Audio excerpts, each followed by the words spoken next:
At 11:15 on a Tuesday morning in October, the doorbell rang with what I can only describe as an apologetic tone.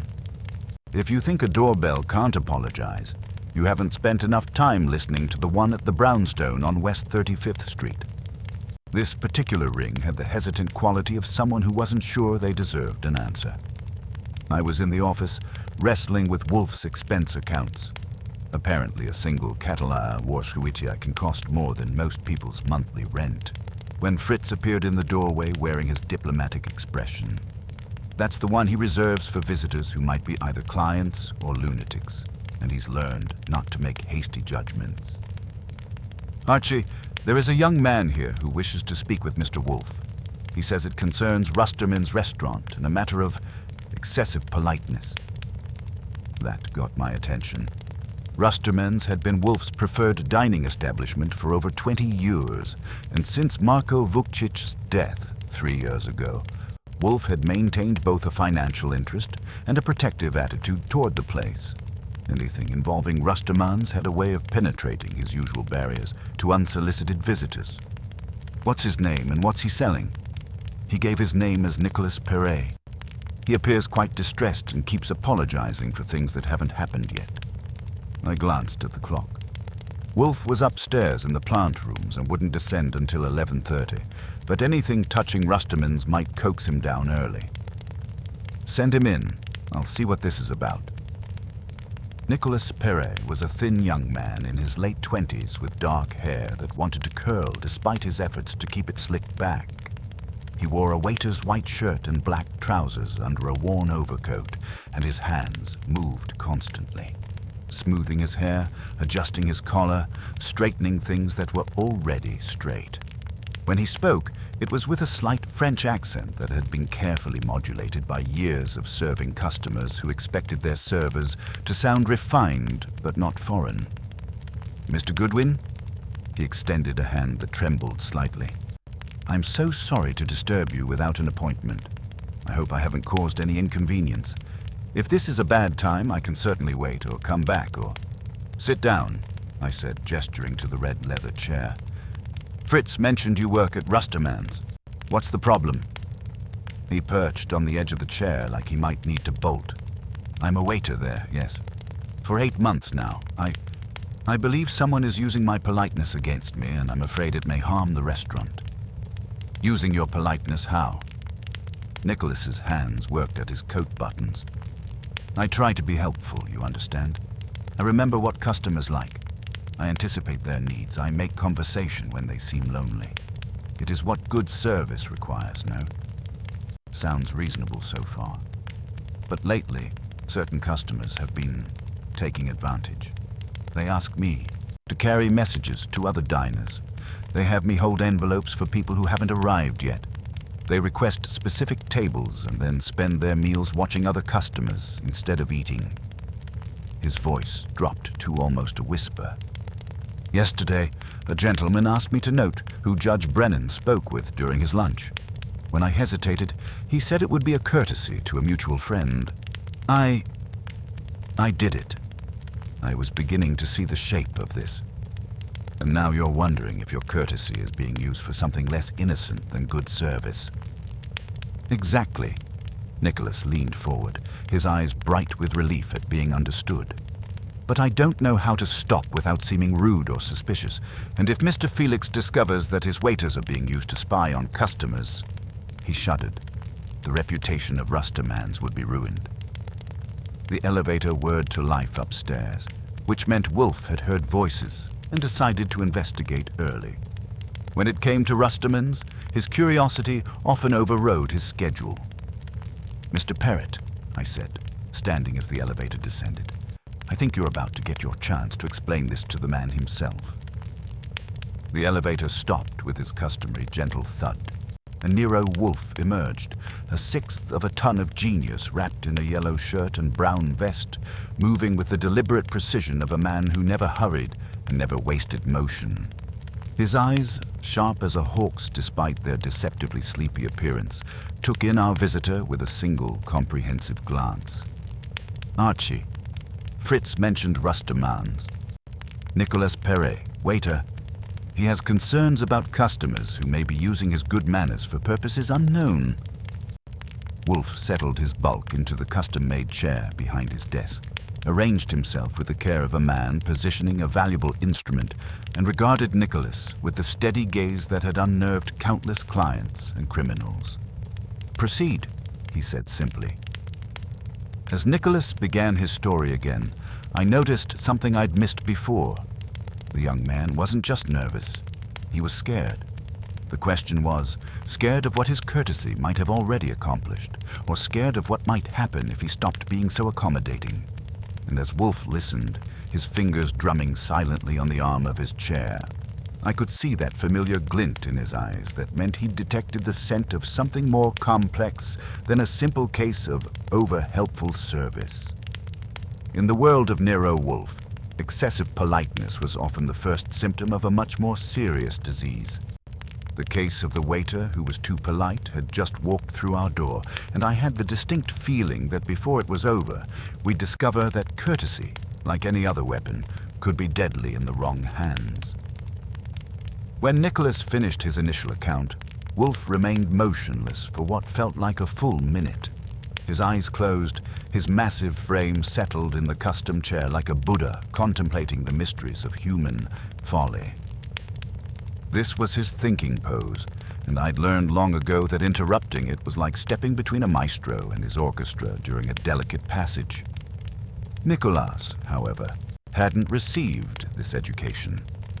He began shifting in the red leather chair, his hands working at his coat buttons with increasing agitation. "I'm sorry," he whispered. "Perhaps I shouldn't have." Pfui. Wolfe's eyes opened, fixing on the young waiter with the intensity of a jeweler examining a suspect diamond. "You will provide specifics, names, descriptions, exact requests. Generalities are the refuge of the imprecise mind." For the next 20 minutes, Nicholas painted a picture that grew more disturbing with each careful stroke. The requests had begun innocuously, a well-dressed gentleman asking to be notified when Judge Brennan arrived for his regular Thursday lunch, claiming he wanted to time his own arrival to avoid an awkward encounter. A sophisticated woman requesting that Nicholas mention to the gentleman at table 11 that someone was asking about his recent business trip. Small favors that seemed harmless individually, but formed a pattern when viewed together. "The gentleman interested in Judge Brennan," Wolfe interrupted. "Describe him precisely." "Tall, perhaps 50, with silver hair and expensive clothes that fit too perfectly. Like a costume rather than a wardrobe, he wore a gold ring with a blue stone on his right hand. His voice was cultured, but there was something cold beneath the politeness, like ice wrapped in silk." Nicholas paused, then added, "He gave me a card with only his initials. O.N. I made a note. The description was vivid enough to be useful, assuming we decided to pursue this labyrinth of excessive courtesy. And the woman interested in the Montreal traveler. Younger, maybe 35, auburn hair, always in a perfect chignon. She ordered the sole meunière, but barely touched it. Spent the entire meal watching doors and checking her watch. When she left, she gave me a $50 tip for a $15 service. She said her name was Vivian Dale and that she worked in public relations. Wolfe's eyebrows rose fractionally. In his world, excessive tipping was as suspicious as excessive politeness. Both suggested ulterior motives wrapped in social niceties. How many such incidents? 7 that I can remember clearly, but there may have been others that seemed too minor to notice. There was also a journalist, Ms. Raleigh from the Gazette. She sits alone, orders one course, and speaks to no one. But she asked me to seat her within earshot of District Attorney Thorne last Thursday, then questioned me 2 days later about whether Mr. Thorne had left before or after Judge Brennan. Before Wolfe could respond, the doorbell rang with the authoritative triple chime that announced someone who expected immediate attention. Fritz appeared in the doorway, wearing his diplomatic expression. "Archie, there is a gentleman here who insists on speaking with Mr. Wolfe immediately. He says it concerns Rustermans and a matter of industrial espionage." Behind him waits another gentleman who claims to be from the restaurant. Wolfe's eyes narrowed to slits. Show them in, Fritz. Mr. Perrott, you will remain silent unless I indicate otherwise. The first man who entered matched Nicholas's description perfectly. Tall, silver-haired, expensively dressed, with that golden blue ring catching the light as he moved. His pale blue eyes held the kind of confidence that comes from never having been told no by anyone who mattered. Behind him came a dark-haired man in a charcoal overcoat that whispered of European tailoring and American shoulders. "Mr. Wolfe," the silver-haired man said, extending a manicured hand that Wolfe ignored. "I'm Oliver Naylor. I represent certain parties who have reason to believe that Rusterman's is being used as a venue for illegal activities." "Mr. Wolfe," the second man interrupted, stepping forward with the fluid grace of a professional restaurateur. "I am Felix Curien. I came as soon as I learned that one of my waiters had visited you. I hoped it was for something simple. Advice on wine, perhaps." Wolfe inclined his head slightly toward Felix, a mark of respect earned through years of culinary excellence, then turned his attention back to Naylor. "You mentioned illegal activities, Mr. Naylor. Elaborate. Corporate espionage, to be specific. Sensitive business information is being exchanged at Rusterman's, and we have evidence that the staff may be complicit." Naylor's tone was smooth as aged whiskey, but there was steel beneath the silk. "I'm here to offer you an opportunity to assist in our investigation before we're forced to involve federal authorities." I watched Nicholas from the corner of my eye. The young waiter had gone very still, like a rabbit that spotted a hawk circling overhead. "Evidence," Wolfe repeated flatly. "Documented instances of waiters carrying messages between diners, facilitating introductions between parties who claim not to know each other, providing information about customers' dining habits and associations." Naylor's smile never wavered. "I'm here to offer you a chance to cooperate before this becomes unpleasant." Felix stepped forward, his dark eyes flashing. "Mr. Naylor, you will not threaten my establishment or my staff in my presence." "No threat intended," Naylor replied smoothly. "Merely a business proposition. Allow us to place an observer in your party when you dine at Rusterman's, Mr. Wolfe. Someone who can document these activities from a position of trust. In exchange, we would ensure that your considerable investment in the restaurant remains protected when the inevitable scandal breaks." The threat was delivered with the same polished courtesy that had been used to manipulate Nicholas, but Wolfe wasn't a nervous young waiter trying to please difficult customers.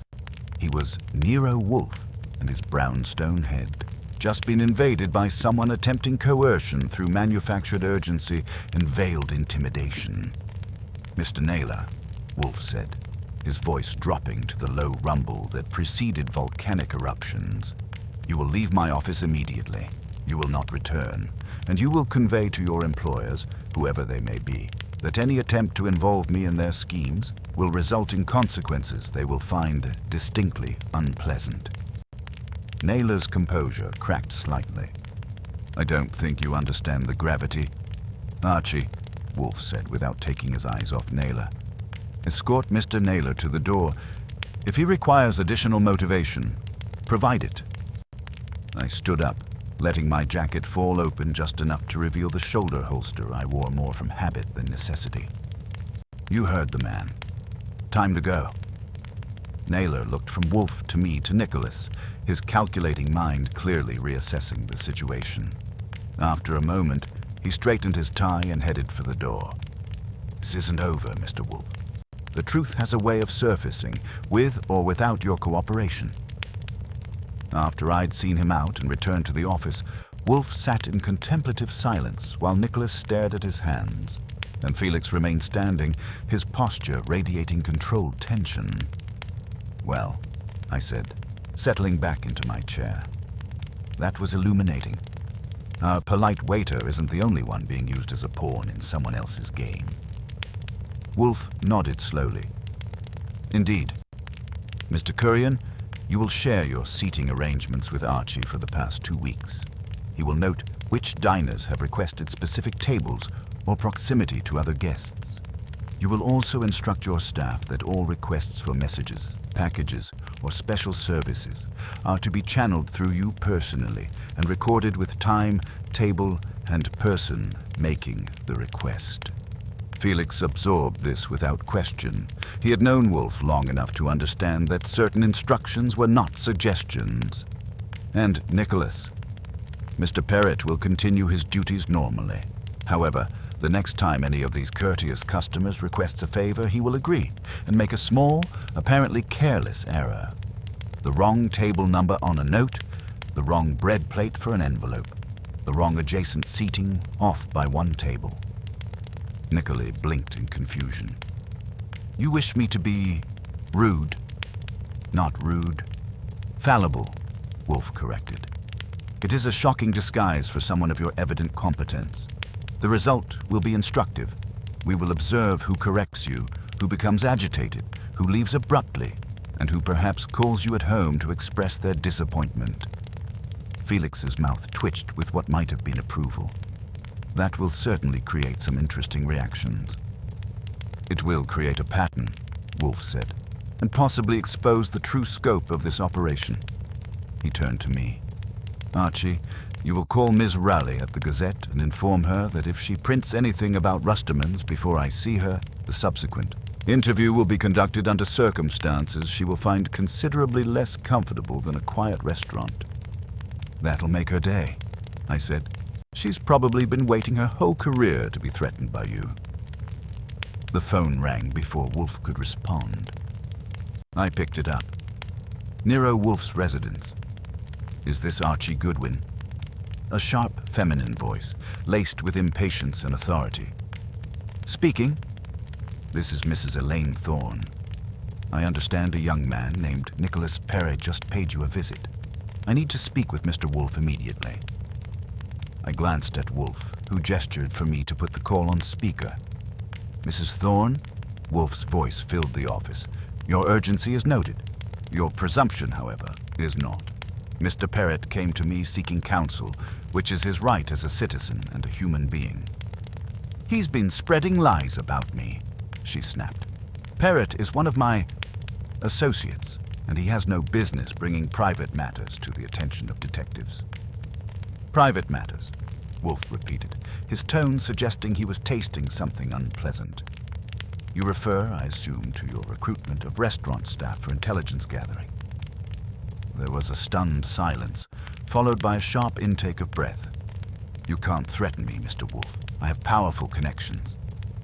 Indeed, Wolfe replied, his voice dripping with disdain. And I have a conscience, Mrs. Thorne, which I assure you is a far more formidable instrument. You will present yourself here tomorrow morning at 11 o'clock. If you fail to appear, I shall draw my own conclusions and act accordingly. He reached out and pressed the button, cutting her off mid-protest.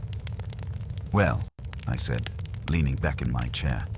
She's rattled, and she knew Nicholas came here. How'd she find out so fast? Wolfe merely grunted, but I could see the wheels turning behind his half-closed eyes.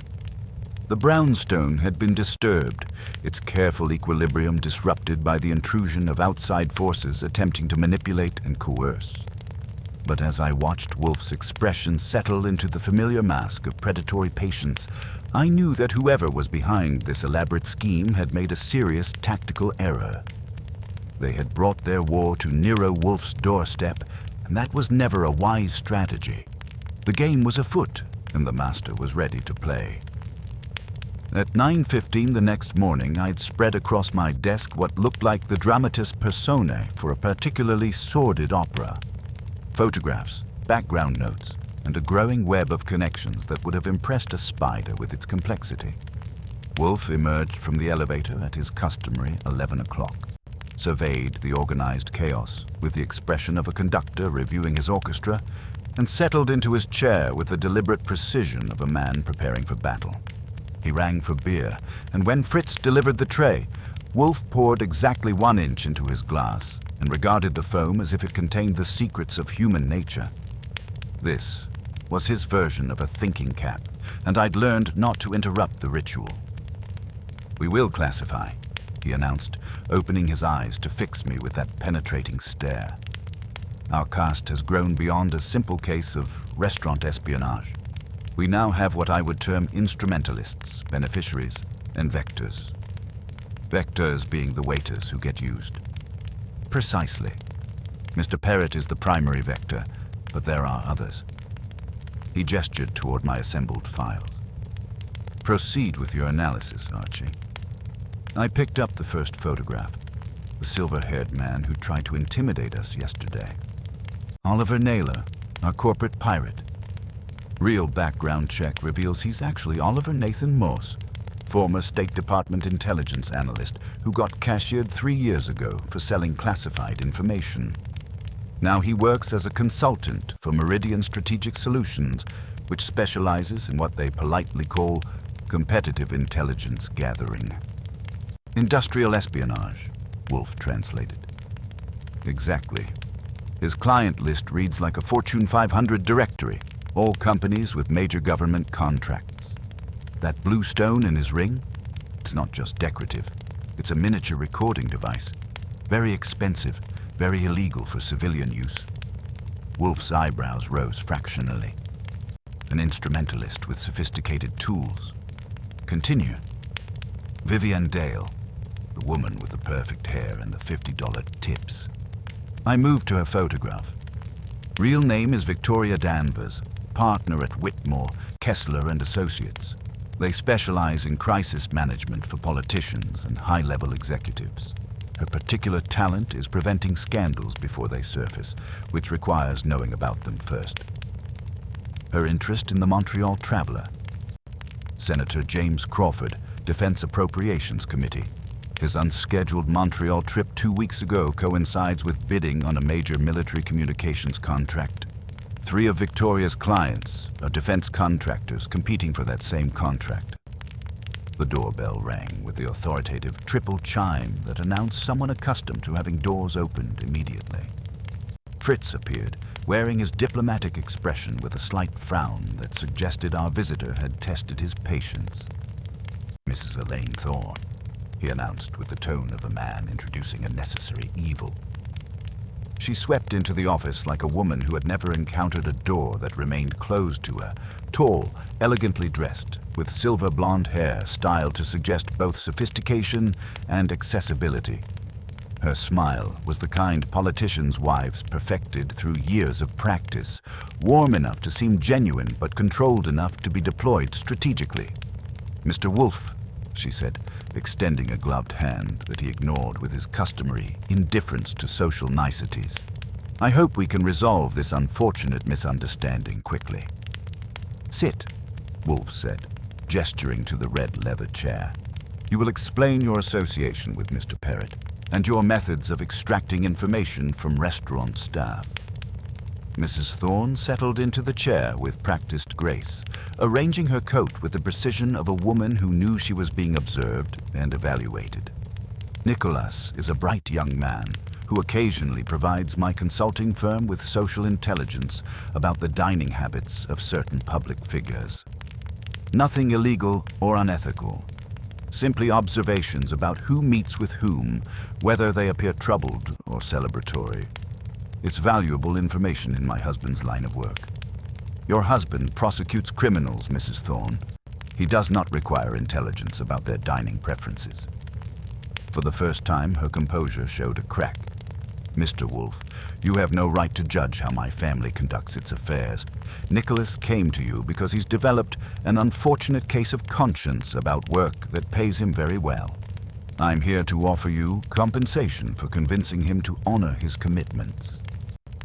The offer of a bribe, delivered with such casual arrogance, transformed Wolfe's expression from mere disapproval to something approaching volcanic fury. His voice dropped to the low rumble that preceded storms. "Mrs. Thorne, you have made 2 fundamental errors. First, you have assumed that Mr. Parrott's conscience is for sale. Second, you have assumed that mine is. You will leave now. You will instruct your associates that Rusterman's is no longer available for their purposes. And you will pray that I do not discover evidence of criminal activity, because if I do, Your husband's position will not protect you from the consequences." Mrs. Thorne stood slowly, her politician's wife's smile finally abandoning her face entirely. "You're making a mistake, Mr. Wolfe. There are forces at work here that you don't understand, and people involved who won't appreciate your interference." "Indeed," Wolfe replied.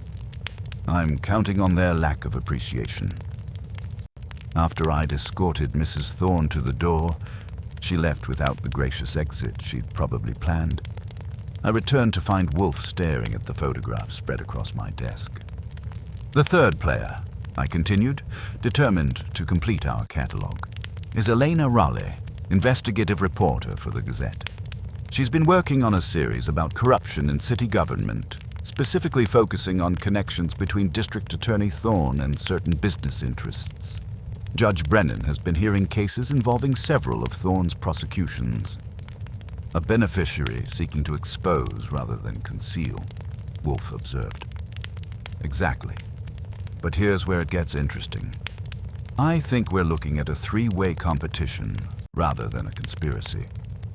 Each group is using Rustermans to gather intelligence on the others while conducting their own business."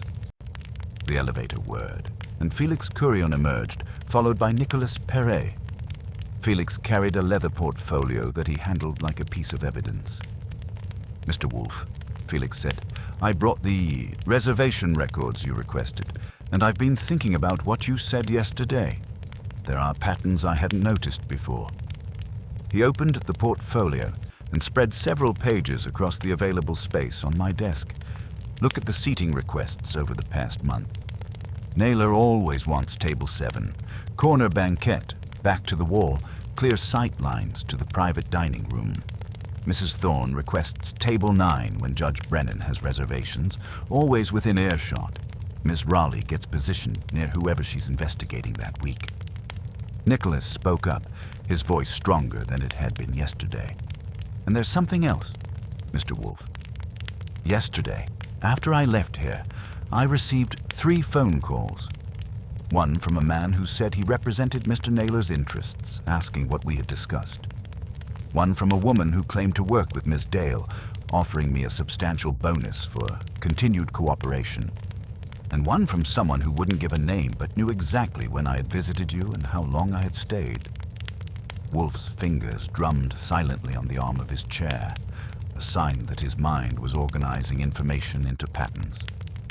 "Mr. Curion, you mentioned yesterday that your maitre d', Mr. Caro, has been taking unauthorized liberties with seating arrangements and message handling."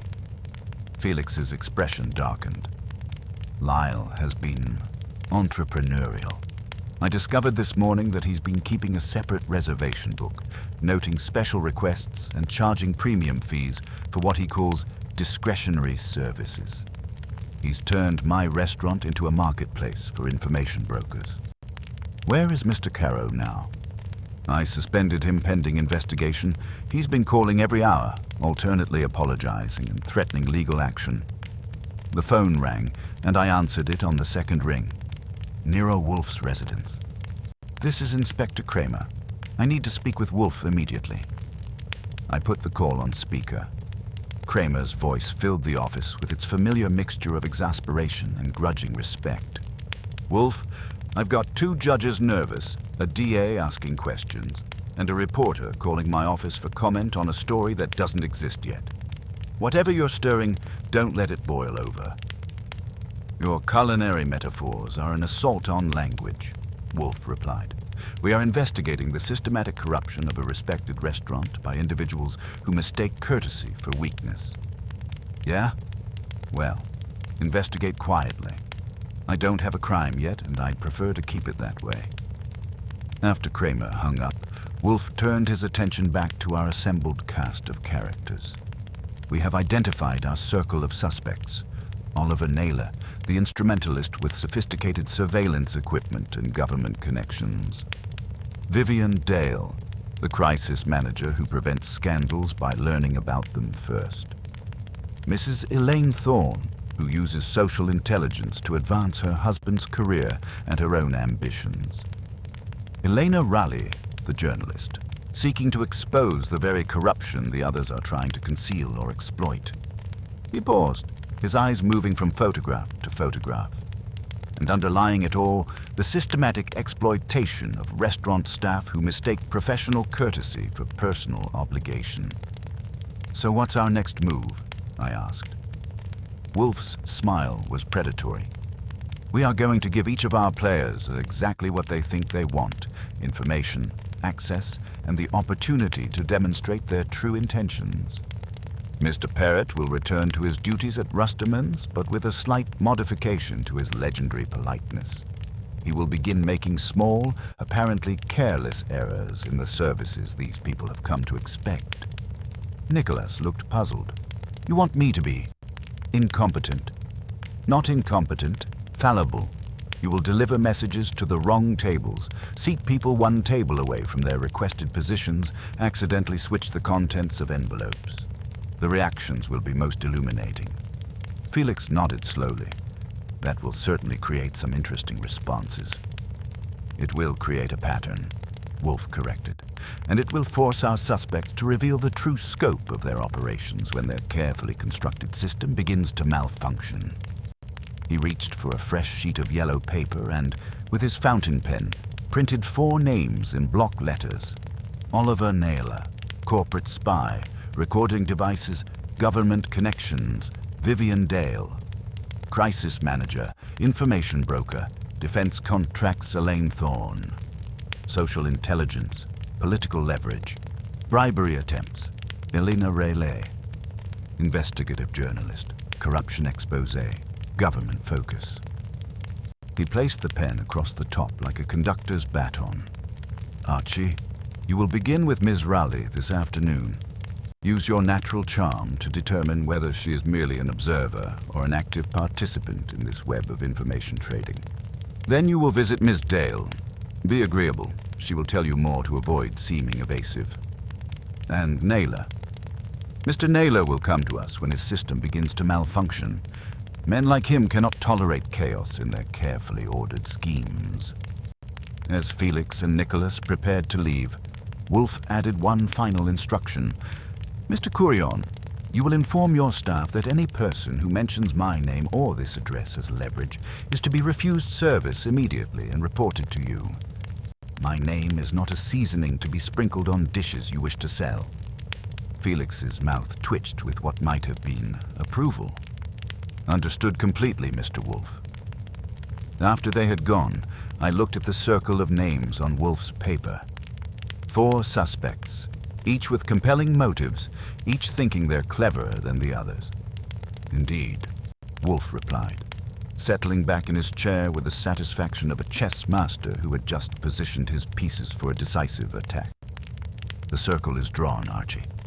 Now we shall discover who among them is foolish enough to step outside its boundaries." The case of the waiter who was too polite had evolved into something far more complex. A web of corporate espionage, political corruption, and journalistic ambition, all centered around the systematic exploitation of professional courtesy. But as I watched Wolfe's expression settle into the familiar mask of predatory patience, I knew that our circle of suspects had made a fundamental error in judgment. They had brought their schemes to Nero Wolfe's attention, and that was never a wise tactical decision. The game was about to begin in earnest, and the master was ready to play. At 2:15 that afternoon, I found myself navigating the controlled chaos of the Gazette's newsroom, where the air carried the familiar mixture of coffee, cigarette smoke, and the metallic scent of breaking news. Elena Raleigh occupied a corner desk that suggested either seniority or a talent for territorial acquisition, positioned to observe the entire room while maintaining privacy for sensitive conversations. She was younger than her telephone voice had suggested, maybe 35, with auburn hair pulled back in a practical ponytail and intelligent green eyes that catalogued everything they saw. Her workspace was organized chaos. Stacks of files, newspaper clippings, and photographs arranged in patterns that probably made perfect sense to her investigative mind, but looked like a hurricane had collided with a library.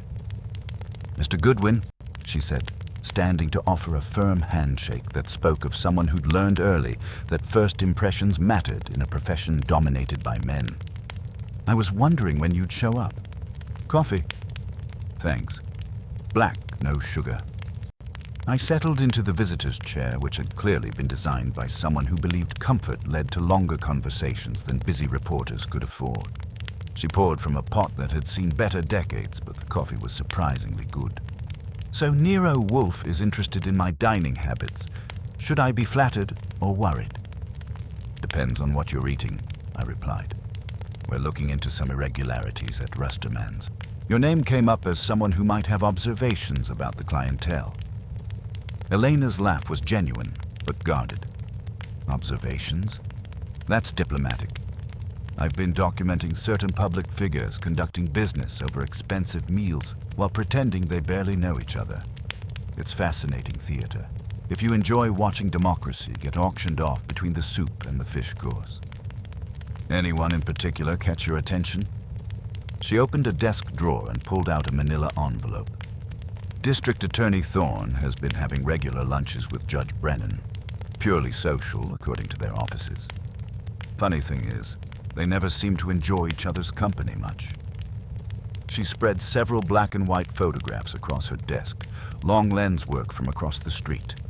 They showed Thorne and Brennan at their usual table, their body language suggesting anything but friendly conversation. In one shot, Brennan was leaning forward, his finger pointed at something on the table between them. In another, Thorne was writing in a small notebook while Brennan watched with obvious tension. Professional photography, I observed. You've been at this a while. Long enough to recognize patterns. Brennan's been getting high-profile cases from Thorne's office, all involving city contracts and municipal corruption. The kind of cases that can make or break political careers, depending on how they're handled. I studied the photographs more carefully. In the background of several shots, Nicholas was visible, moving between tables with his characteristic attentiveness. The waiter in these pictures, Nicolas Perret. You ever talk to him? Her expression shifted, becoming more cautious. Once or twice. He's observant, professional. The kind of server who remembers your preferences and anticipates your needs. Did you ever ask him to remember anything specific about other customers? She was quiet for a moment, her fingers drumming on the desk in a pattern that reminded me of Wolfe's thinking rhythm. Mr. Goodwin, I'm going to be straight with you because I suspect you'll find out anyway. Yes, I asked Nicholas to note when certain people arrived and left, whether they seemed agitated or satisfied. I paid him for the information, not much, but enough to make it worthwhile. What changed your mind about the arrangement? Last week, Nicholas mentioned that other people were asking him similar questions about the same customers. He was getting confused about who wanted what information, and he was starting to worry that he was being used for something more serious than journalism. I finished my coffee and stood. Ms. Raleigh, what's your assessment of the current situation?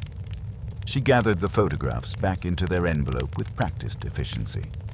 I think someone's been running a sophisticated intelligence operation using Rusterman's as their base, and I think it's about to explode spectacularly.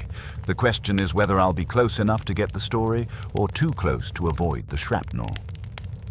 My next stop was the offices of Whitmore, Kessler and Associates, located in a glass tower that whispered expensive legal services and discreet problem-solving. The reception area was decorated in soothing neutrals, designed to make nervous clients feel their problems were manageable and their secrets safe. Vivian Dale kept me waiting exactly 15 minutes, calculated to suggest she was busy, but not too busy to see me. When she emerged from the elevator, she was everything Nicholas had described. Perfectly styled auburn hair, expensive clothes that fit like they'd been designed specifically for her, and a smile that could disarm hostile witnesses or charm difficult reporters. Mr. Goodwin, she said, extending a manicured hand. What an unexpected pleasure. I understand you work with the famous Nero Wolfe. Her office was a study in controlled elegance, floor-to-ceiling windows overlooking the city, furniture that managed to be both comfortable and impressive, and walls lined with photographs of her with various political and business figures. All designed to suggest success, discretion, and the kind of connections that could solve problems before they became public. "Coffee? Something stronger?" she asked, gesturing to a well-stocked bar cart. "Coffee's fine." She poured from a silver service that probably cost more than most people's monthly rent, then settled behind her desk with fluid grace. "So what brings Nero Wolfe's famous assistant to my office? I assume this isn't social." "We're investigating irregularities at Rusterman's restaurant. Your name came up in connection with information-gathering activities involving the staff." Her smile never wavered, but something shifted behind her eyes, a rapid calculation of risks and opportunities. "Information gathering sounds so dramatic," she said. "I occasionally dine at Rusterman's, and I find the staff exceptionally attentive. If they happen to mention that Senator Crawford seemed preoccupied during his meal, I consider that good service rather than espionage. And the $50 tips for $15 services. I believe in rewarding excellence."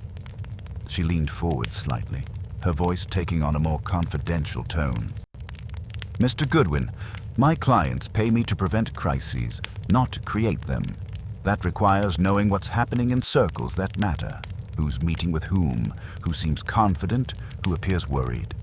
It's social intelligence, not industrial espionage." "What about your interest in Senator Crawford's Montreal trip?" For the first time, her composure showed a hairline crack. "Senator Crawford is not my client, but several defense contractors are. When a member of the Defense Appropriations Committee takes an unscheduled trip to meet with foreign suppliers, that's information my clients need." Foreign suppliers. Canadian communications technology firms bidding on the same military contracts as my clients. She paused, then added, "Everything I do is legal, Mr. Goodwin. I can't say the same for everyone using Rusterman's as their private intelligence marketplace." "Such as?" "Oliver Naylor, for one. That man has been recording conversations with equipment that definitely isn't legal for civilian use. And Mrs. Thorne has been pressuring restaurant staff for information that goes well beyond social observation." "What kind of information?" She walked to the window, her silhouette framed against the city skyline. "Case files, Mr. Goodwin. She's been asking waiters to note which briefcases judges and prosecutors bring to lunch, whether they leave documents on the table, what they write during conversations. That's not social intelligence. That's preparation for blackmail." I joined her at the window. "Any idea what she's planning?" "Building insurance policies. The kind of information that can end careers or protect them, depending on who needs what when." She turned to face me, her expression serious. "What's been happening at Rusterman's has gone beyond anything I'm comfortable with. I think someone's orchestrating something much bigger than influence peddling, and it's about to explode in a way that'll hurt innocent people, including that young waiter caught in the middle." By the time I returned to the brownstone at 5:30, I had a clearer picture of our players, but the pattern emerging was more complex and dangerous than simple restaurant espionage. Someone had turned Rusterman's into an intelligence hub involving judges, prosecutors, senators, and defense contractors, and they'd done it by exploiting the professional courtesy of waiters who thought they were just providing good service. Wolfe was in his chair, eyes closed, hands clasped over his considerable midsection. "Well," he rumbled without opening his eyes. I gave him the complete rundown. Raleigh's legitimate journalism operation, her photographic evidence, her confirmation that multiple parties were using Nicholas. Dale's sophisticated crisis management network, her disdain for Naylor's methods, her warnings about Mrs. Thorne's more sinister activities. "So," I concluded, "Raleigh is hunting a story. Dale is managing crises, but neither seems to be the spider at the center of this web. They're just making use of an existing system." Wolfe opened his eyes. "And the common thread?" "Rusterman's. And Lyle Caro, who seems to be running his own information bazaar. plus Nicholas, the unwitting facilitator. Precisely, Wolfe said, satisfaction flickering in his eyes. The stage is set, Archie. Tomorrow, Mr. Perrott becomes fallible. We shall observe which of our players reacts most strongly when their carefully constructed pipeline develops leaks. He reached for the phone. And I believe it's time for Saul Panzer to pay a visit to our former intelligence analyst, Mr. Naylor. His sophisticated tools may be more vulnerable to disruption than he imagines. The game was accelerating, and as I prepared to call Saul, I knew we were about to discover who was foolish enough to mistake Nero Wolfe's brownstone for just another piece on their chessboard. That was always a fatal error in judgment. At 9:30 the next morning, Nicolas Perret arrived at the brownstone wearing the expression of a man who had spent the night discovering that deliberate incompetence was considerably more stressful than accidental excellence. He perched on the edge of the red leather chair like a bird preparing for flight, his hands working at his coat buttons with the nervous energy of someone who had just learned that small lies could have large consequences. "Mr. Wolfe," he began, his voice tight with controlled anxiety, "your instructions about being fallible. The results were most illuminating, but also quite disturbing." Wolfe emerged from behind his morning correspondence, fixing Nicholas with the steady gaze that could extract confessions from marble statues. "Proceed with specifics. Generalities are the refuge of imprecise minds." Nicholas took a steadying breath. "I began with Mr. Naylor. He was dining with two associates, both wearing the kind of expensive suits that suggest government connections. When he asked me to deliver an envelope to Judge Brennan at Table 9, I accidentally delivered it to Table 10, where Senator Crawford was dining alone. His reaction? Immediate and controlled. He called me back with a smile that never reached his eyes and said, 'My dear fellow, I believe there's been a small misunderstanding. Table 9, if you please.' But while he spoke, one of his companions was already moving toward Table 10, presumably to assess what Senator Crawford might have seen.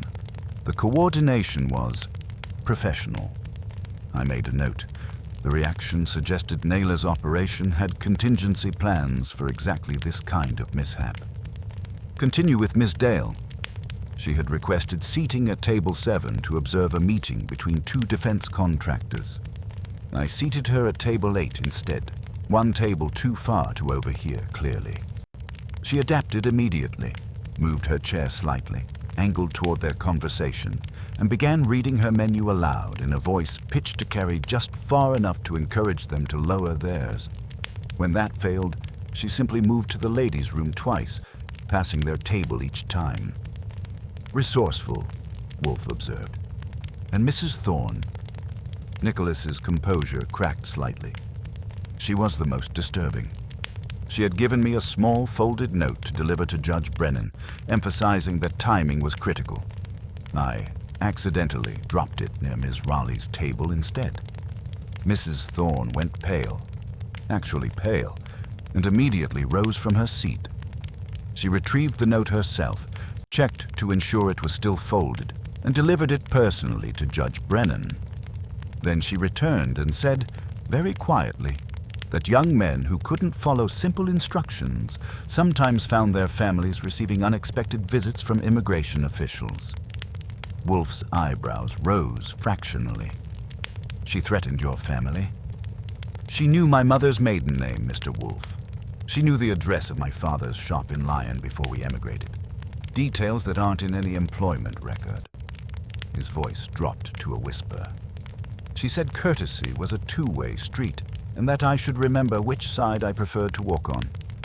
Before Wolfe could respond, Fritz appeared in the doorway wearing an expression I'd never seen before, a mixture of professional outrage and personal bewilderment that suggested someone had committed sacrilege in his sacred kitchen. "Mr. Wolfe," Fritz said, his usually impeccable composure strained. "Someone has violated my spice cabinet." The words hung in the air like an accusation of murder. In the hierarchy of the brownstone, Fritz's kitchen was in violet territory, and any intrusion there was tantamount to a declaration of war. "Explain," Wolfe commanded, his voice dropping to the dangerous quiet that preceded volcanic eruptions. Fritz entered carrying a small glass jar filled with what appeared to be his prized Hungarian paprika. "This morning, when I began preparation for lunch, I discovered that someone had tampered with my paprika. Not stolen, tampered. The jar was in its correct position, but the contents had been adulterated." He set the jar on Wolfe's desk with the reverence of a priest placing evidence of desecration on an altar. "Someone has mixed inferior Spanish paprika with my genuine Hungarian. The color is wrong, the texture is coarse, and the aroma." He shuddered. "It is an abomination designed to be discovered."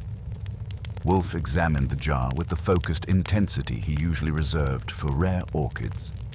After unscrewing the lid and inhaling carefully, his expression darkened like a storm front approaching Manhattan. "This is not mere vandalism, Fritz. This is a message.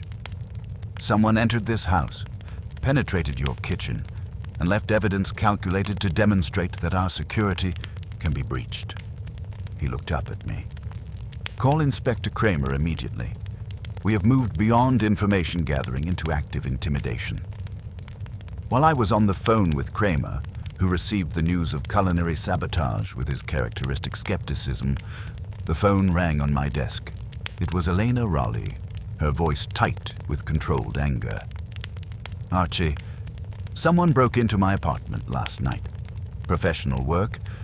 Nothing stolen, but my files on the Thorne Brennan story were photographed.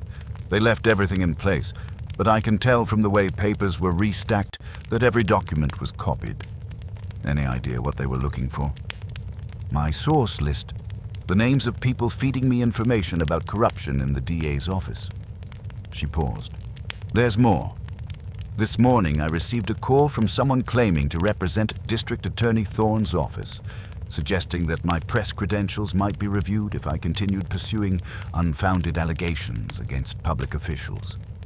I hung up and immediately called Felix Kurian at Rustermann's. His voice was strained with barely controlled fury.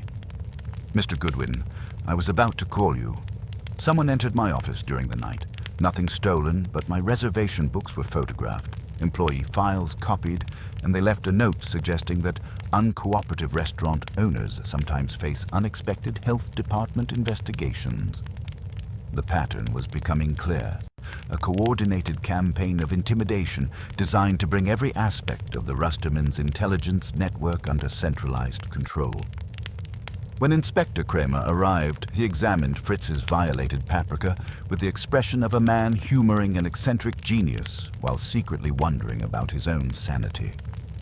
"So let me understand this," Kramer said, settling into the chair Nicholas had vacated. "Someone committed breaking and entering to commit culinary sabotage.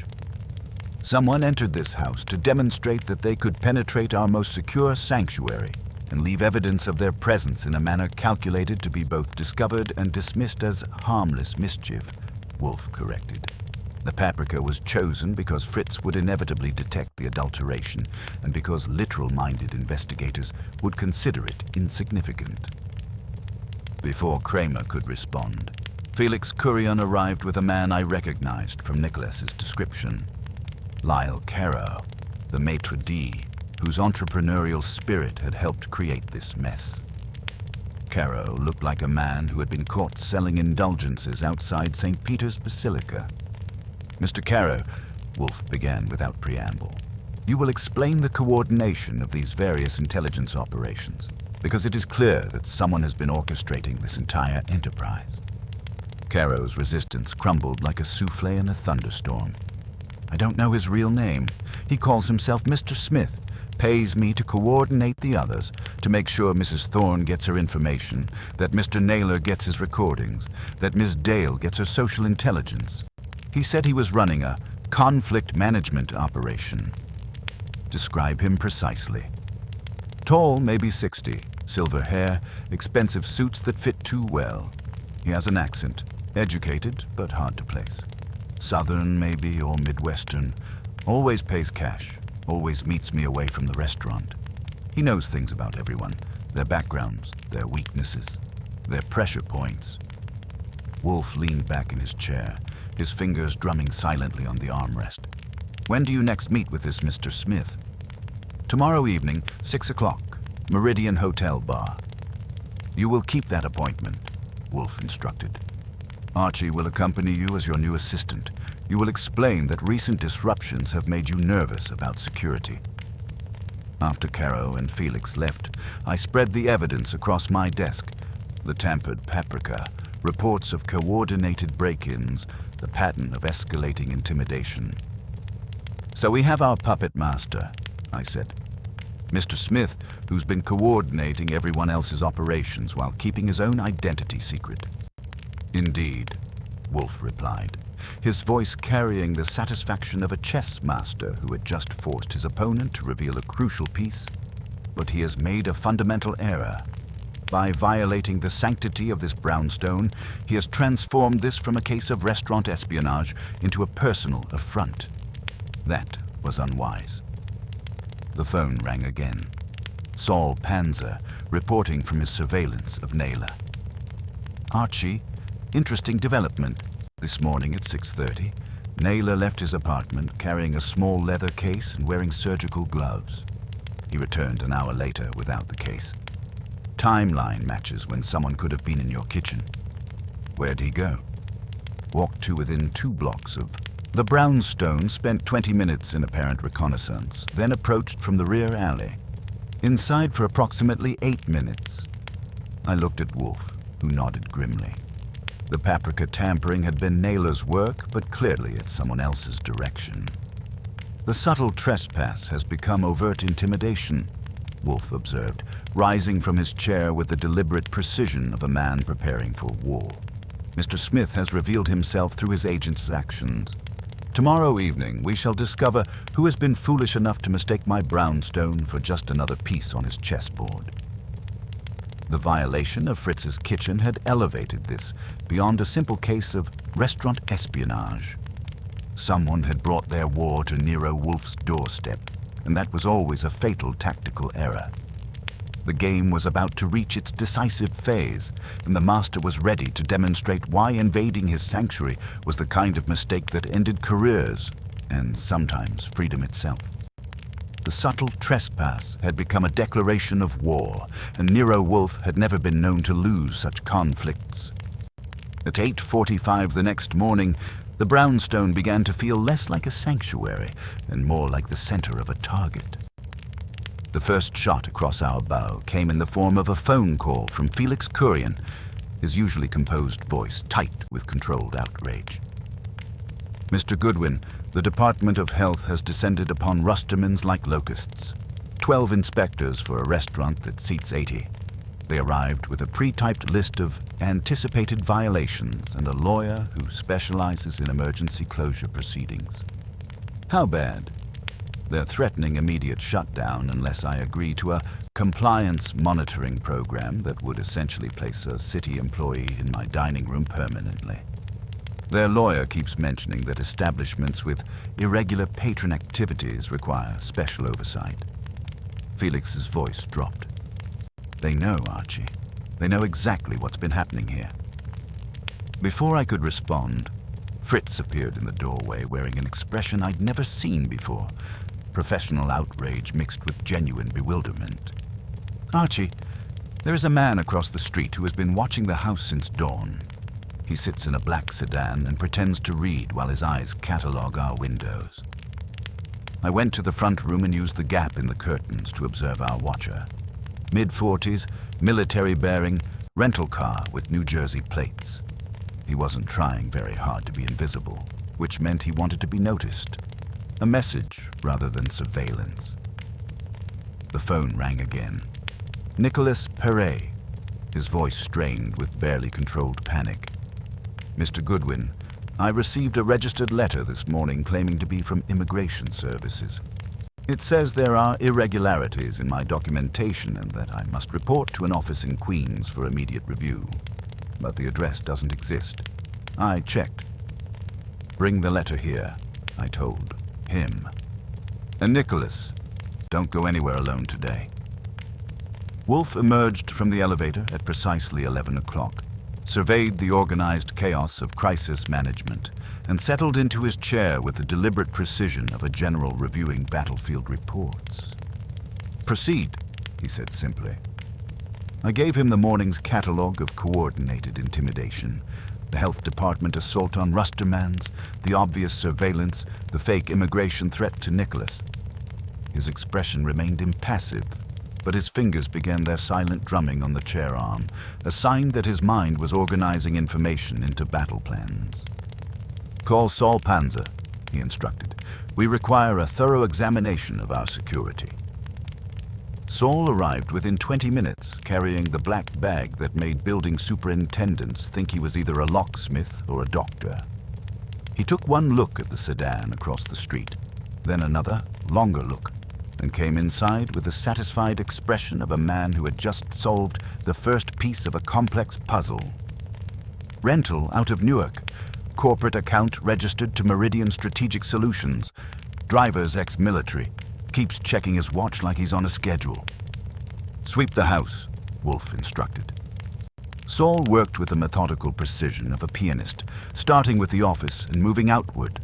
He examined corners, checked under furniture, and ran sensitive fingers along window frames and light fixtures. At the Globe bar, he paused, lifted the antique sphere, and smiled without humor. "Passive RFID tag," he said, tweezering a wafer-thin device from the felt base. "Someone wanted to know if this globe ever left the house." Wolfe's eyebrows rose fractionally. "Remove it. Place it in your pocket." Saul continued his examination, finding a second device in the molding above the bookshelves, a miniature microphone that required a nearby relay to function. He located that relay in the vestibule light fixture, evidence of professional work accomplished during Naylor's 8-minute intrusion. "Sophisticated equipment," Saul observed. "Military grade, not available to civilians through legal channels." The phone rang. Elena Raleigh, her voice edged with controlled fury. "Archie, someone's been busy overnight. My editor received calls from 3 major advertisers threatening to pull their accounts if the Gazette continues pursuing unsubstantiated allegations about municipal corruption. My press credentials are under review for ethical violations, and someone leaked information suggesting I've been paying sources for fabricated stories. Any truth to the allegations? I pay for information, not fabrication, but they've made it sound like I'm running a fiction factory." She paused. "There's more. Someone broke into my apartment. Professional work, nothing stolen, but every file related to the Thorne Brennan story was photographed." The pattern was becoming clear. Systematic pressure applied simultaneously at every vulnerable point, coordinated with military precision and executed with professional expertise. Vivian Dale called next, her usually controlled voice betraying genuine concern. "Mr. Goodwin, last night someone entered my office and copied everything related to my defense contractor clients. This morning I received a call from someone claiming to represent the State Bar Association, asking about my unconventional research methods. What did you tell them?" "That I'd be happy to discuss my methods with anyone who could prove they actually worked for the Bar Association." The caller hung up immediately. By noon, the coordinated assault had revealed its scope. Rustermans faced closure, Nicholas confronted deportation threats, Elena's journalism career was under attack, and Vivian's consulting practice was being systematically undermined. Someone was applying pressure at every point where our investigation had touched their operation. "The coordination is impressive," I observed to Wolfe after cataloguing the morning's attacks. "Indeed," he replied, his voice carrying the grim satisfaction of a chess master whose opponent had just revealed their strategy. "But such coordination requires central command, and central command creates vulnerability." At 1:15, Lyle Caro arrived looking like a man who had spent the night discovering that betraying one's employers could have immediate consequences. His hands shook as he handed me a note written on expensive hotel stationery. "The meeting's been moved." he said. Meridian Hotel. Private lounge instead of the bar. He wants to meet with the boy, meaning Nicholas. He said the situation has become too complex for indirect communication. Wolfe studied the note with the focused attention he usually reserved for rare orchids. Mr. Parrott will not attend. You will inform Mr. Smith that the young man is indisposed. Archie will accompany you as your assistant, regardless of Mr. Smith's preferences. What if he insists? Then we will know that he is not negotiating, but collecting, Wolfe replied. In which case, you will leave immediately. The afternoon brought one final escalation. Fritz knocked on the office door, then entered carrying a small package wrapped in brown paper. This was delivered by messenger, he said, his voice tight with controlled concern. The delivery man knew to ask specifically for you, Mr. Wolfe, and said it was from a mutual acquaintance who appreciates fine horticulture. Wolfe opened the package with careful deliberation. Inside, nestled in a tissue paper, was a single orchid petal, perfectly preserved, its intricate veining still visible. It was from a Cattleya washuichii, one of his newest and most prized hybrids. The temperature in the room dropped perceptibly. This petal could only have come from the plant rooms, from Wolfe's private collection, from the most secure area of the brownstone. This is from the warm room, Wolfe said, his voice deadly quiet. The room that only Theodore and I enter. The room with locks that cost more than most people's automobiles. Fritz's face went pale. But that's impossible. The plant rooms are more secure than any bank vault. Apparently not, Wolfe replied, examining the petal with the focused intensity of a general studying enemy battle plans. This is not merely a threat, Archie. This is a demonstration. Our opponent wishes to convey that nowhere is safe, that his reach extends into the most private sanctums of our existence. He placed the petal carefully on his desk, treating it like evidence in a capital case. This man has declared war, not merely on our investigation, but on the very foundations of how I choose to live. This cannot be tolerated. The violation of his orchid sanctuary had transformed Wolfe's intellectual curiosity into something far more dangerous: personal determination. Someone had made the fatal error of mistaking his physical inactivity for weakness, his preference for mental combat over physical confrontation, as a limitation rather than a choice. Archie, he said, his voice carrying the absolute authority of a man who had just decided that courtesy was no longer required. Tonight, you will meet this Mr. Smith. You will be agreeable, you will appear cooperative, and you will let him believe that pressure has achieved its intended effect. And then we will discover who has been foolish enough to mistake my brownstone for just another piece on his chessboard. Wolfe's smile was predatory. He has escalated this conflict beyond the realm of restaurant espionage into personal assault. That was unwise. The increased pressure had revealed both the scope of our opponent's resources and the depth of his miscalculation. By violating the sanctity of Wolfe's private world, he had guaranteed that this would end not with negotiated withdrawal, but with complete exposure and systematic destruction. The game had entered its decisive phase, and Nero Wolfe was ready to demonstrate why threatening his sanctuary was always a fatal tactical error. At 5:45 that evening, I found myself adjusting my tie in the men's room of the Meridian Hotel, while Lyle Caro practiced looking nervous, which, considering his natural state, required no acting whatsoever. The private lounge was money done quietly. Leather chairs that whispered expense, lighting designed to make secrets feel comfortable, and the kind of hushed atmosphere that suggested serious business conducted by serious people. Remember, I told Caro, you're rattled by recent events but still committed to the arrangement. I'm your new assistant, brought in to help manage the complexity. Let me handle the conversation once we're past introductions. Caro nodded, his hands working at his collar with the nervous energy of a man who had discovered that betraying powerful people carried immediate consequences. We entered the lounge at precisely 6 o'clock. The man waiting for us was everything Nicholas had described and more. Tall, silver-haired, with the kind of expensive tailoring that whispered rather than shouted.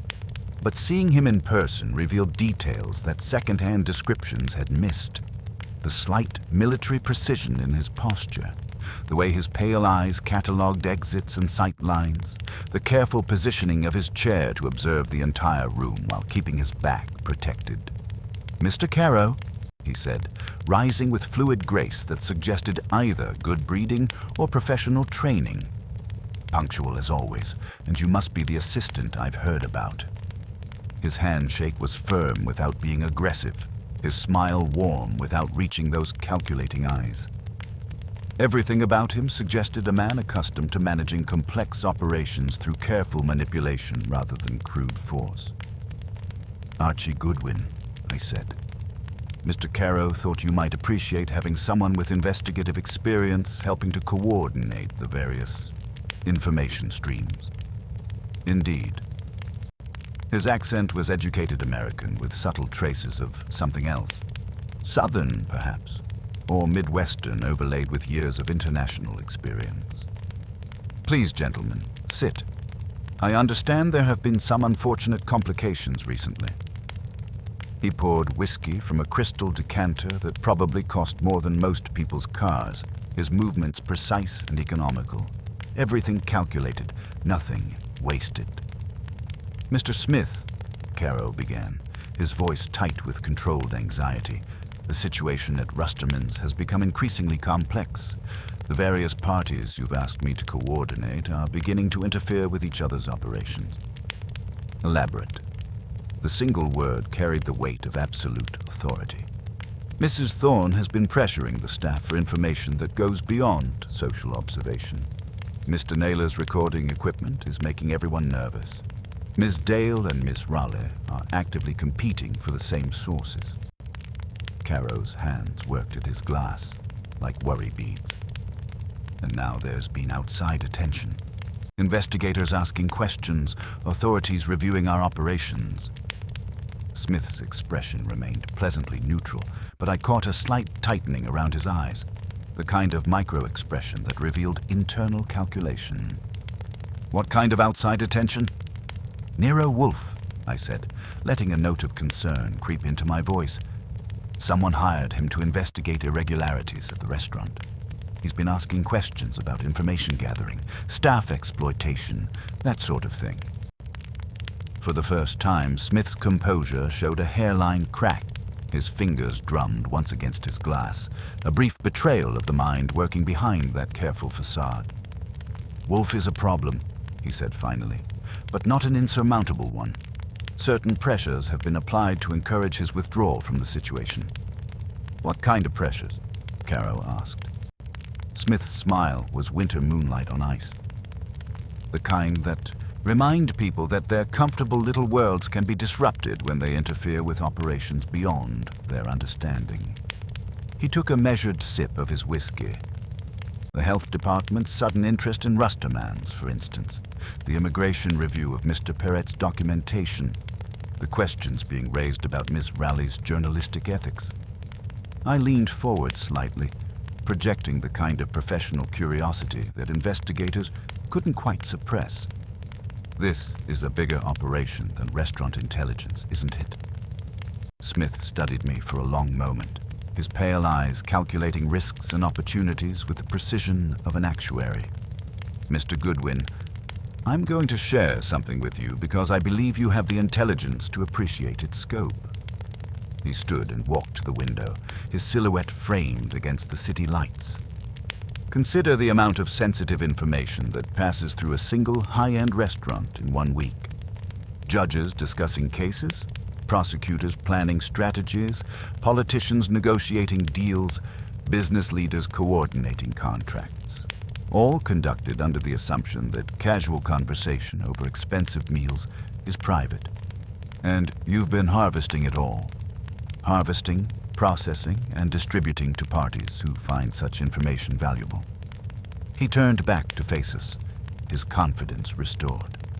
"Mrs. Thorne provides intelligence about judicial decisions before they're announced. Mr. Naylor records conversations involving government contracts. Ms. Dale manages crisis prevention for clients who prefer to avoid scandals rather than survive them. Ms. Raleigh unknowingly validates information we need confirmed through independent sources. The scope was breathtaking. A comprehensive intelligence operation using a respected restaurant as its collection point and professional courtesy as its primary weapon. "What's your role in all this?" I asked. "Coordination, Mr. Goodwin. I am what you might call the architect of the system." His smile suggested he found the metaphor particularly apt. I ensure that information flows to where it can do the most good, or prevent the most harm. I represent parties who prefer stability to chaos, predictability to surprise. And Wolfe's investigation threatens that stability. Wolfe's investigation threatens nothing because it will end. Smith returned to his chair, settling back with the satisfaction of a chess master contemplating checkmate. Tomorrow morning, certain evidence will be discovered that demonstrates restaurant staff have been selling information to foreign intelligence services. The subsequent investigation will focus on national security rather than domestic corruption. Caro went pale. "You're going to frame Nicholas and the others. I'm going to provide law enforcement with a narrative that serves everyone's interests except those of a few expendable service workers." Smith's voice carried the casual cruelty of a man discussing weather patterns. Wolfe will find himself investigating treason rather than restaurant espionage, and his famous intellectual curiosity will be redirected toward threats that don't actually exist. I finished my whiskey and set the glass down carefully. "That's quite a plan. What do you need from us?" "Continued cooperation from Mr. Caro and your assistance in managing the transition. Evidence will be discovered in Nicholas Perret's locker suggesting he's been photographing documents for foreign contacts. His immigration status makes him a perfect candidate for coercion by hostile intelligence services. And if Wolfe doesn't buy it?" Smith's smile was predatory. "Then Mr. Wolfe will discover that his famous immunity from official pressure has certain limitations when national security is involved. His orchid collection, for instance, might be found to contain specimens imported in violation of agricultural regulations. His brownstone might require extensive inspection for building code violations. His clients might find their own affairs subject to renewed scrutiny." The threat was comprehensive and chilling in its casual delivery. We left the Meridian at 7:15, and I could feel Smith's eyes following us until we disappeared around the corner. Caro was shaking by the time we reached the street. "He's going to destroy Nicholas," Caro whispered. "And probably me too, once I'm no longer useful." "Not if we get to Wolfe first," I assured him. "What you just heard is enough to bury Smith and his entire operation." But as we headed back to the brownstone, I realized that Smith's plan was more sophisticated than simple frame-up. By tomorrow morning, Nicholas would be facing treason charges, Rusterman's would be closed as a national security risk, and Wolfe would be dealing with federal investigators who wouldn't appreciate his methods or respect his independence. Back at the brownstone, Wolfe was in his chair, nursing a glass of beer, his eyes closed in the pose that meant his mind was working at full capacity. He didn't open them as I entered. "Well, Archie?" I gave him the complete account. Smith's casual arrogance, his admission of orchestrating the pressure campaign, his explicit threats, his self-proclaimed role as the architect of a comprehensive intelligence network. I described his mannerisms, the way his eyes never quite settled, the calculated precision of every gesture. "He calls himself the architect of the system," I concluded.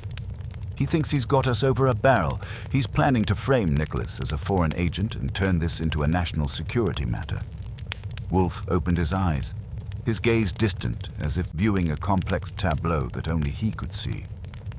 "Indeed, he has overplayed his hand." "How so?" "He seems to hold all the cards." "He has revealed his hand, Archie. He is not merely orchestrating isolated intelligence operations. He is operating a criminal enterprise of considerable scope, manipulating public, officials, and controlling information flow for profit. Wolfe stood and walked to the globe, running his hand over its surface where Saul had found the tracking device. More importantly, he has personally confessed to the violations of this brownstone: the surveillance equipment, the orchid petal, the systematic intimidation campaign.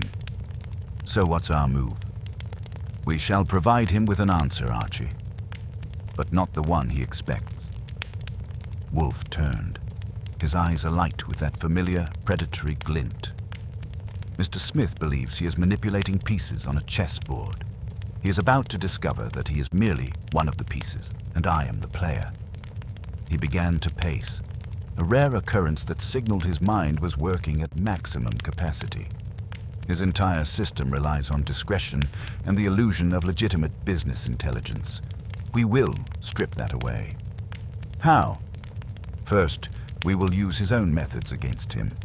The coordination he prizes so highly will become the instrument of his exposure. Wolfe picked up the phone and began dialing. Saul, you will maintain surveillance of Mr. Naylor. He is the technical specialist, and technical specialists leave traces. Find where he stores his equipment. He hung up and immediately dialed again. Inspector Kramer.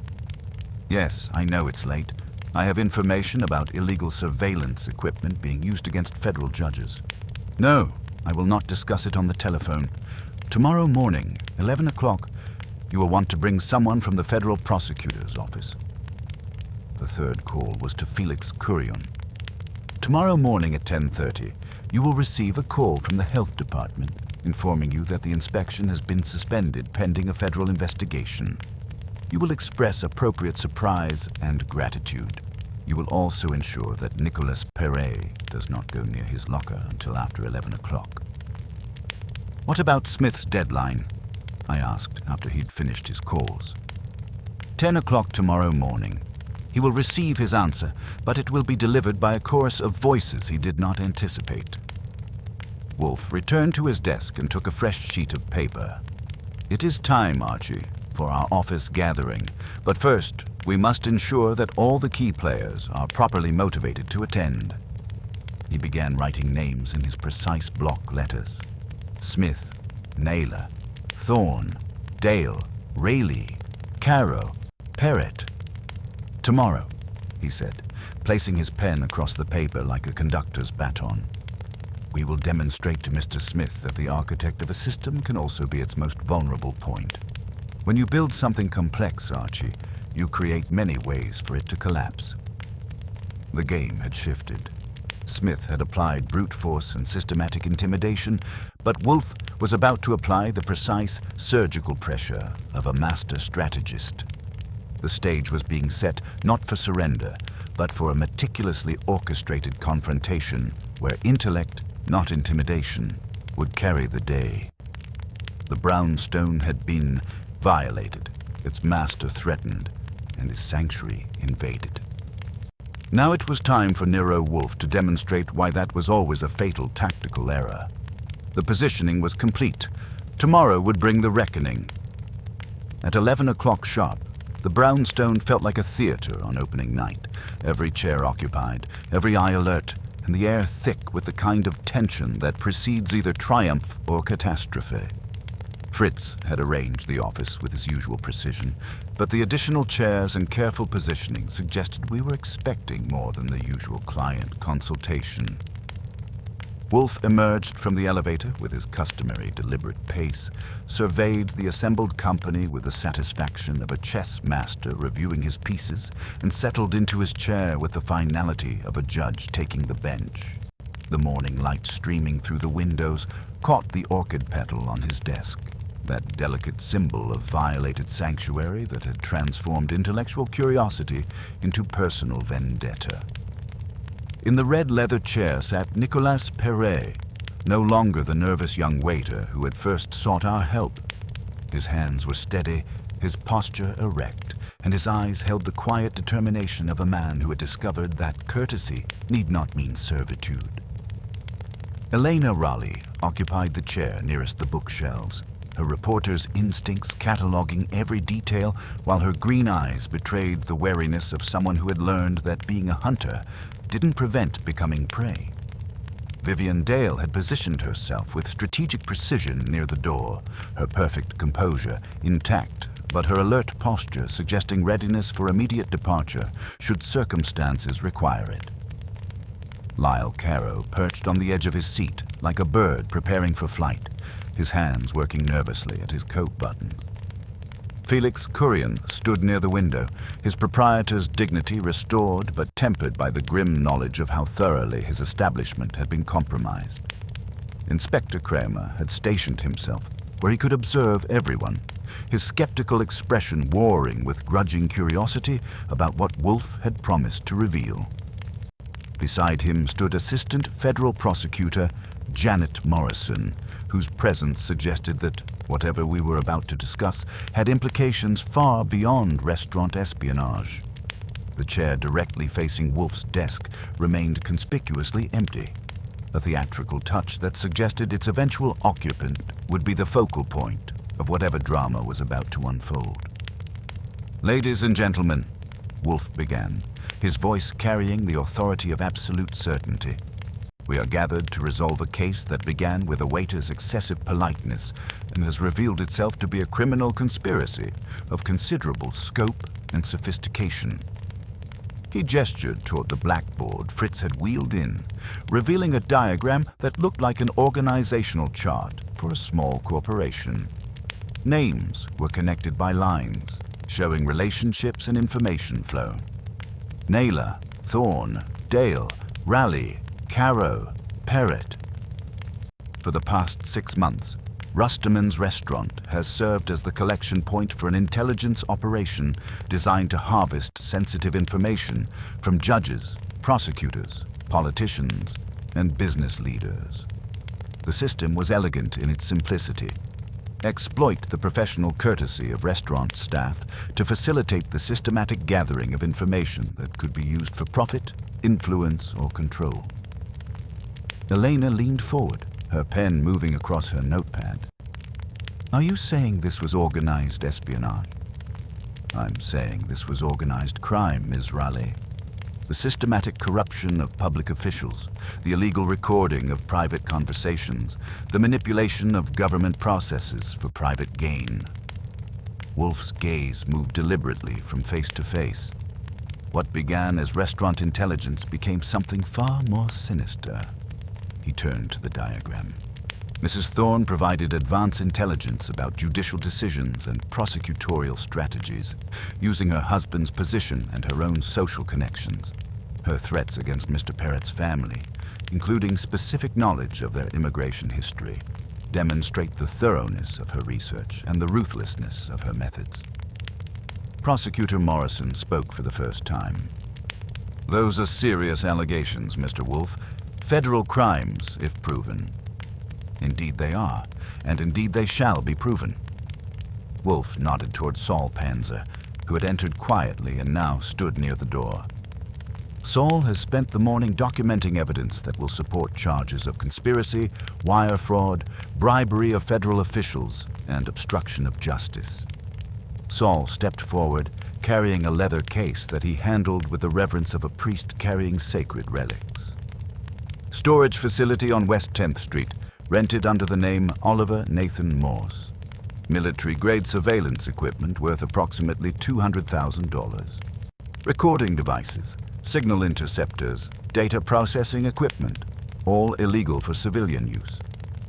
He opened the case to reveal equipment that looked like something from a spy thriller. This includes the RFID tracker recovered from Mr. Wolfe's globe and the relay microphone found in the vestibule, both placed during an unauthorized entry yesterday morning. Vivian Dale's composure showed its first crack. "I had no knowledge of any illegal surveillance equipment.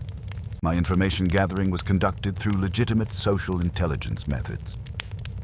"Your methods may have been legal, Ms. Dale, but your knowledge of the broader operation suggests complicity beyond mere professional acquaintance." Wolfe's tone was clinical. Your warnings about Mrs. Thorne's activities and Mr. Naylor's methods indicate awareness of criminal behavior that you chose not to report to authorities. The doorbell rang with the authoritative chime that announced someone who expected immediate attention. Fritz appeared in the doorway, his expression suggesting he was about to introduce a necessary evil. "Mr. Smith is here," he announced. "Show him in, Fritz." The man who entered was everything I had described to Wolfe and more. Tall, silver-haired, expensively dressed, with pale eyes that immediately began calculating threats and opportunities. But seeing him in Wolfe's office revealed something my description had missed. The slight military precision in his posture, the way he automatically positioned himself to observe all exits, the controlled tension of a professional who had walked into a situation he hadn't anticipated. "Mr. Wolfe," he said, his voice carrying its customary authority despite the unexpected circumstances. I understood this was to be a private consultation. "Sit," Wolfe commanded, gesturing to the empty chair positioned directly in front of his desk. "You will find the accommodations adequate for our purposes, Colonel." The title hit like a physical blow. Smith's carefully maintained composure cracked, revealing something harder and more dangerous underneath. "I'm afraid there's been some misunderstanding." "There has been no misunderstanding, Colonel Harrison Blackwood, formerly of Army Intelligence, currently operating under multiple identities while managing a criminal enterprise that spans 3 states. Wolfe's voice carried the absolute authority of complete knowledge. "Please sit. We have much to discuss." Prosecutor Morrison stood, her hand moving instinctively toward her phone. "Colonel Harrison Blackwood, you're supposed to be dead, killed in a car accident in Germany 3 years ago." Death, as it turns out, was merely a career transition, Wolfe observed. The colonel discovered that his intelligence skills were more profitable in the private sector, particularly when combined with a willingness to exploit the professional courtesy of restaurant staff and the systematic intimidation of anyone who threatened his operation. Blackwood finally sat, but his posture remained coiled, ready for immediate action. "You can't prove any of this. It's all circumstantial speculation." "On the contrary," Wolfe gestured to the evidence Saul had assembled. "We have the surveillance equipment you personally installed in my brownstone, complete with your fingerprints. We have financial records showing payments from your various corporate entities to all parties present. We have Mr. Caro's detailed testimony about your coordination methods and explicit threats." Lyle Caro spoke for the first time since the meeting began, his voice steady despite his obvious nervousness. He knew everything about everyone. Family histories, financial problems, legal vulnerabilities. He said he could arrange deportations, health department raids, IRS audits, whatever it took to maintain control. "Most importantly," Wolfe continued, his voice dropping to the dangerous quiet that preceded volcanic eruptions, "we have your own confession, delivered to Mr. Goodwin yesterday evening, in which you explicitly described yourself as the architect of this system and detailed your plans to frame Mr. Perrott as a foreign agent." Blackwood's military bearing reasserted itself, his shoulders squaring as he faced the inevitable. "Information is the ultimate currency, Mr. Wolfe. I was providing stability through transparency, ensuring that decisions were made with full knowledge of their consequences." "You were providing extortion through espionage," Wolfe corrected. "You systematically corrupted public officials, violated federal surveillance laws, and when your operation was threatened, you escalated to direct intimidation and the planned destruction of an innocent man's life."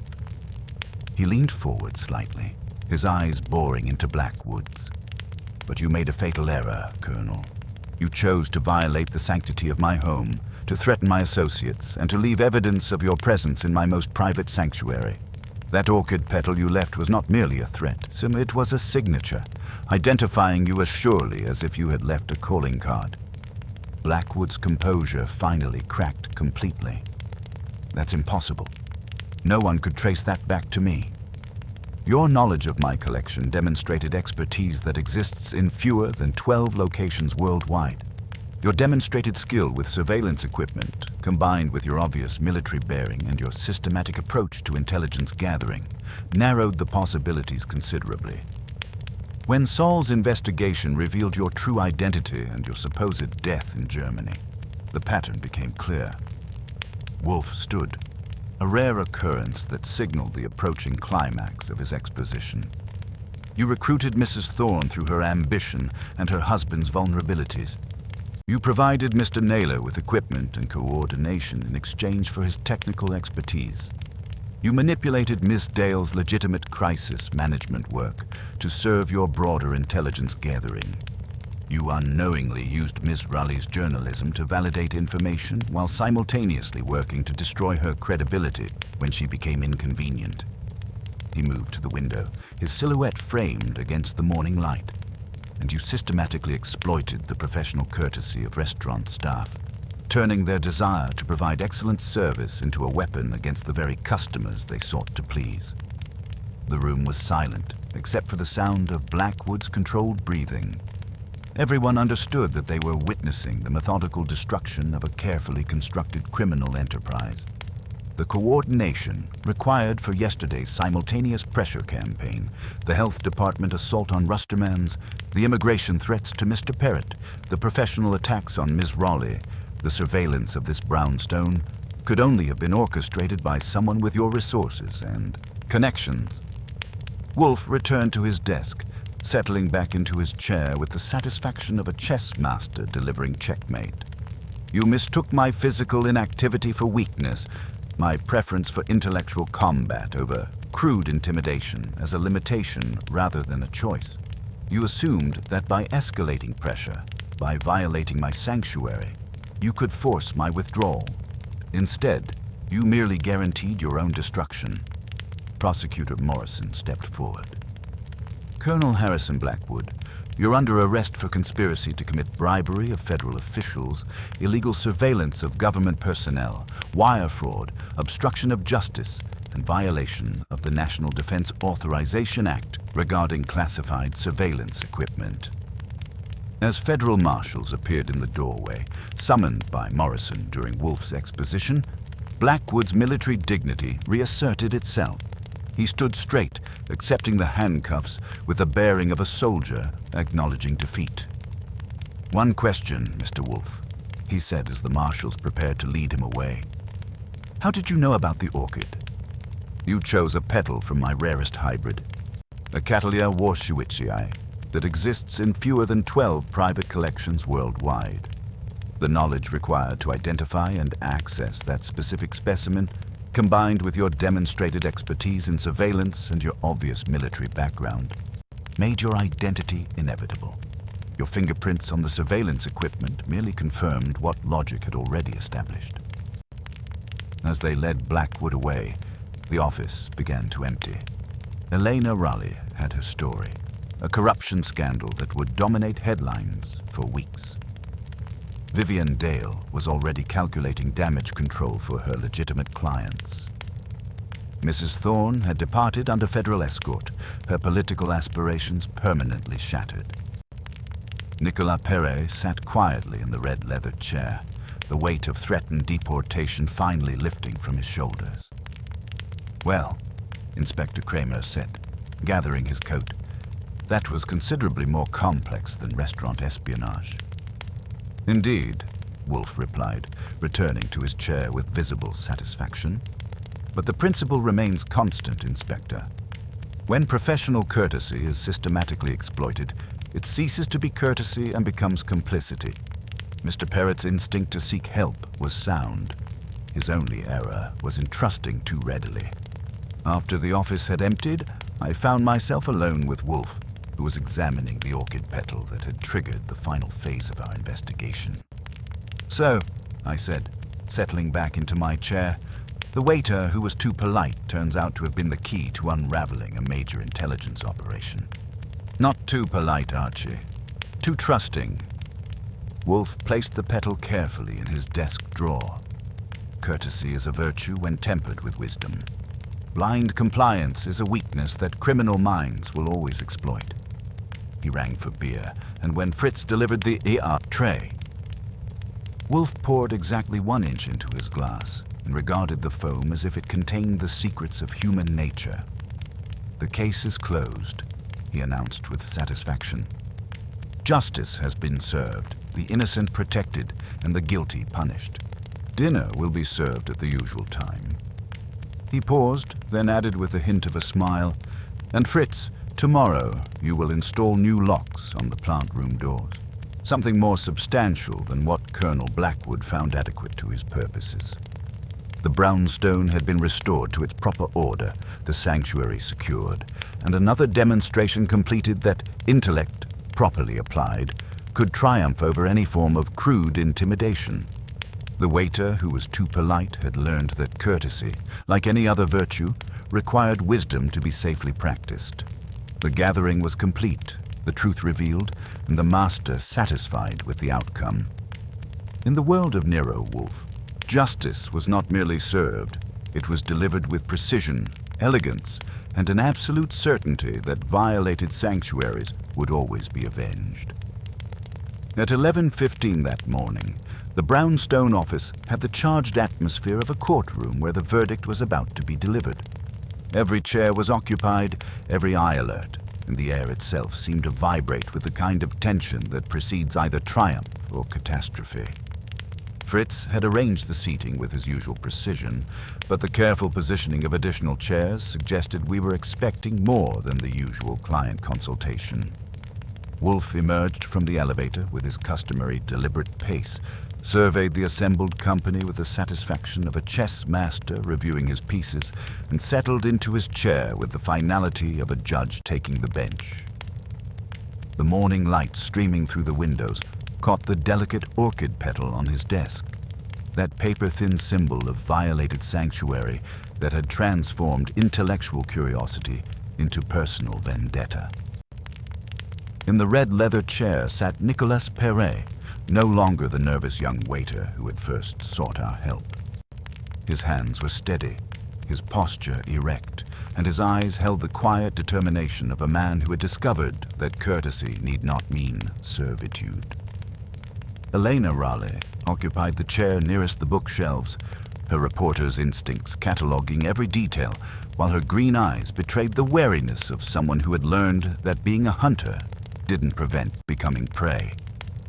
Vivian Dale had positioned herself strategically near the door, her perfect composure intact, but her alert posture suggesting readiness for immediate departure should circumstances require it. Lyle Caro perched on the edge of his seat like a bird preparing for flight, his hands working nervously at his coat buttons. Felix Currion stood near the window, his proprietor's dignity restored but tempered by the grim knowledge of how thoroughly his establishment had been compromised. Inspector Kramer had stationed himself where he could observe everyone, his skeptical expression warring with grudging curiosity about what Wolfe had promised to reveal. Beside him stood Assistant Federal Prosecutor Janet Morrison, whose presence suggested that whatever we were about to discuss had implications far beyond restaurant espionage. The chair directly facing Wolfe's desk remained conspicuously empty, a theatrical touch that suggested its eventual occupant would be the focal point of whatever drama was about to unfold. The systematic foundation. "Ladies and gentlemen," Wolfe began, his voice carrying the authority of absolute certainty, "we are gathered to resolve a case that began with a waiter's excessive politeness and has revealed itself to be a criminal conspiracy of considerable scope and sophistication." He gestured toward the blackboard Fritz had wheeled in, revealing a diagram that looked like an organizational chart for a criminal corporation. Names were connected by lines showing relationships and information flow. Naylor, Thorne, Dale, Rayla, Caro, Perret. For the past 6 months, Rusterman's restaurant has served as the collection point for an intelligence operation designed to harvest sensitive information from judges, prosecutors, politicians, and business leaders. The system was elegant in its simplicity. Exploit the professional courtesy of restaurant staff to facilitate the systematic gathering of information that could be used for profit, influence, or control. Elena leaned forward, her pen moving across her notepad. Are you saying this was organized espionage? I'm saying this was organized crime, Ms. Raleigh. The systematic corruption of public officials, the illegal recording of private conversations, the manipulation of government processes for private gain. Wolfe's gaze moved deliberately from face to face. What began as restaurant intelligence became something far more sinister, a comprehensive network designed to control information flow for criminal purposes. The evidence chain. He turned to the diagram, his finger tracing the connections with surgical precision. Mrs. Thorne provided advance intelligence about judicial decisions and prosecutorial strategies using her husband's position and her own social connections. Her threats against Mr. Perret's family, including specific knowledge of their immigration history, demonstrate both the thoroughness of her research and the ruthlessness of her methods. Prosecutor Morrison spoke for the first time. Those are serious allegations, Mr. Wolfe. Federal crimes, if proven. Indeed they are, and indeed they shall be proven. Wolfe nodded toward Saul Panzer, who had entered quietly and now stood near the door. Saul has spent the morning documenting evidence that will support charges of conspiracy, wire fraud, bribery of federal officials, and obstruction of justice.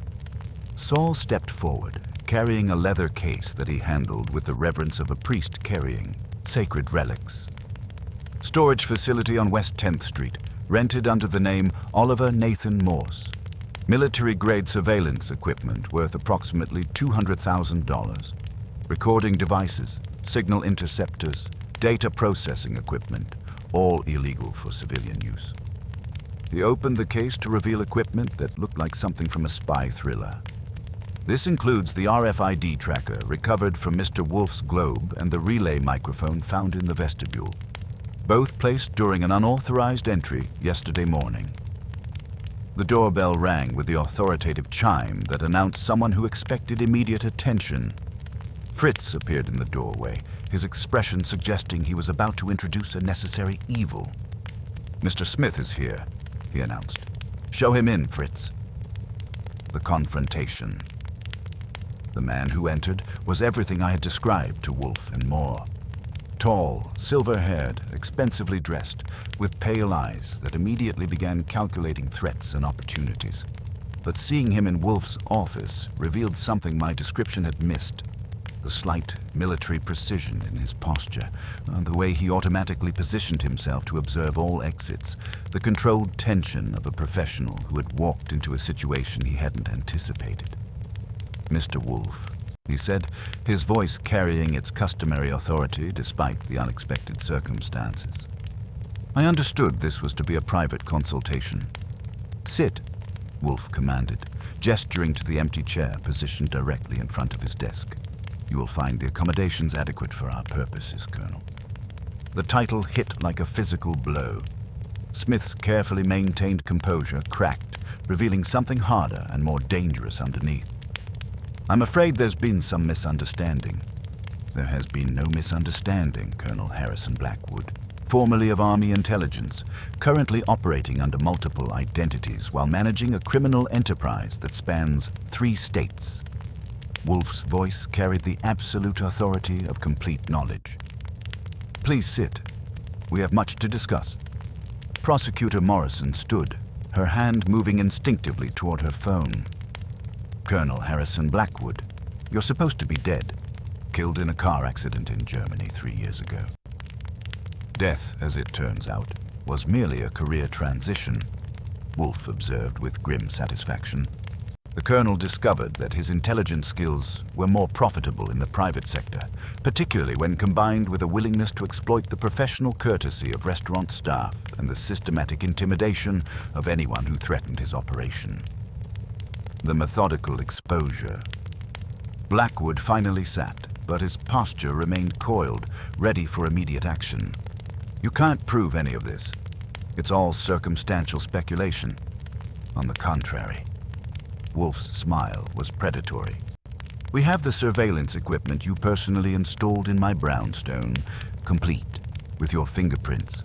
We have financial records showing payments from your various corporate entities to all parties present. we have Mr. Caro's detailed testimony about your coordination methods and explicit threats. He picked up the orchid petal from his desk, holding it between his thumb and forefinger with the reverence of a forensic expert examining crucial evidence. But most significantly, we have this, a petal from a Cattleya warshuichii, one of my rarest hybrids, taken from my private plant rooms during your violation of this brownstone.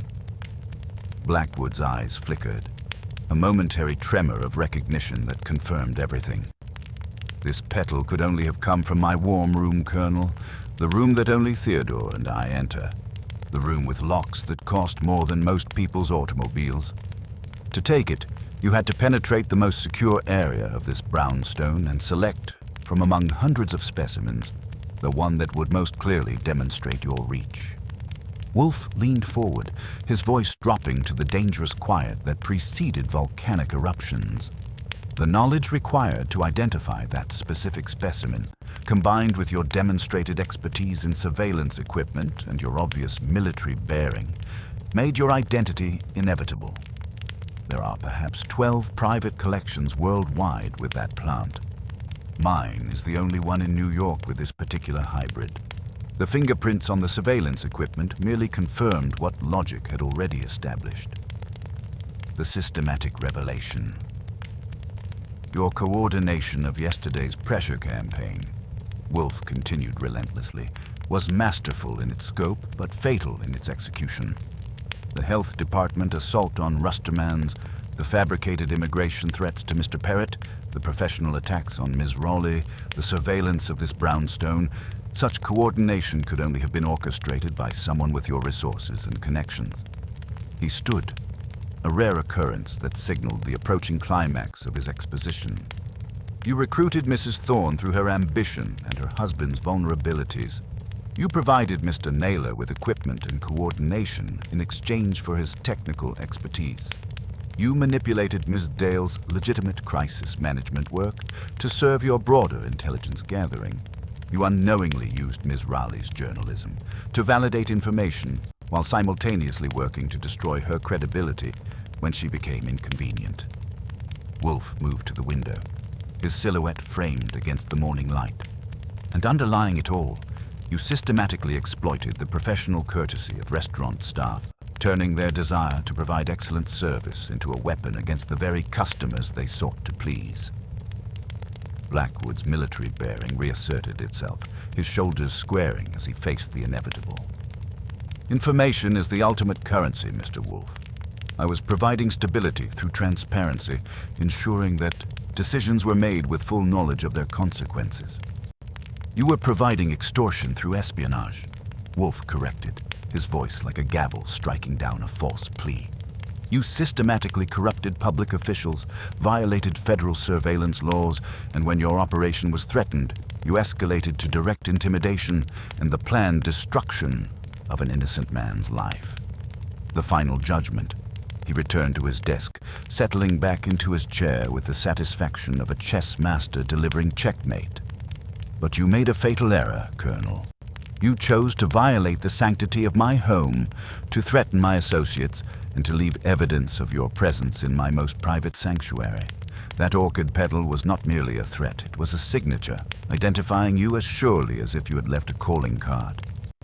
Wolfe's eyes bored into Blackwood's with the intensity of absolute moral certainty. You mistook my physical inactivity for weakness, my preference for intellectual combat over crude intimidation as a limitation rather than a choice. You assumed that by escalating pressure, by violating my sanctuary, you could force my withdrawal. Instead, you merely guaranteed your own destruction. Prosecutor Morrison stepped forward, her voice carrying the weight of federal authority. Colonel Harrison Blackwood, you're under arrest for conspiracy to commit bribery of federal officials, illegal surveillance of government personnel, wire fraud, obstruction of justice, and violation of the National Defense Authorization Act regarding classified surveillance equipment. As federal marshals appeared in the doorway, summoned by Morrison during Wolfe's exposition, Blackwood's military dignity reasserted itself. He stood straight, accepting the handcuffs with the bearing of a soldier acknowledging defeat. "One question, Mr. Wolfe," he said as the marshals prepared to lead him away. "How did you know the orchid would lead you to me? You chose a petal from my rarest hybrid, a specimen that exists in fewer than 12 private collections worldwide. The knowledge required to identify and access that specific plant, combined with your demonstrated expertise in surveillance and your obvious military background, made your identity inevitable. Your fingerprints on the surveillance equipment merely confirmed what logic had already established. The aftermath and resolution. As they led Blackwood away, the office began to empty with the measured pace of people processing a seismic shift in their understanding of recent events. Elena Raleigh had her story, a corruption scandal that would dominate headlines for weeks.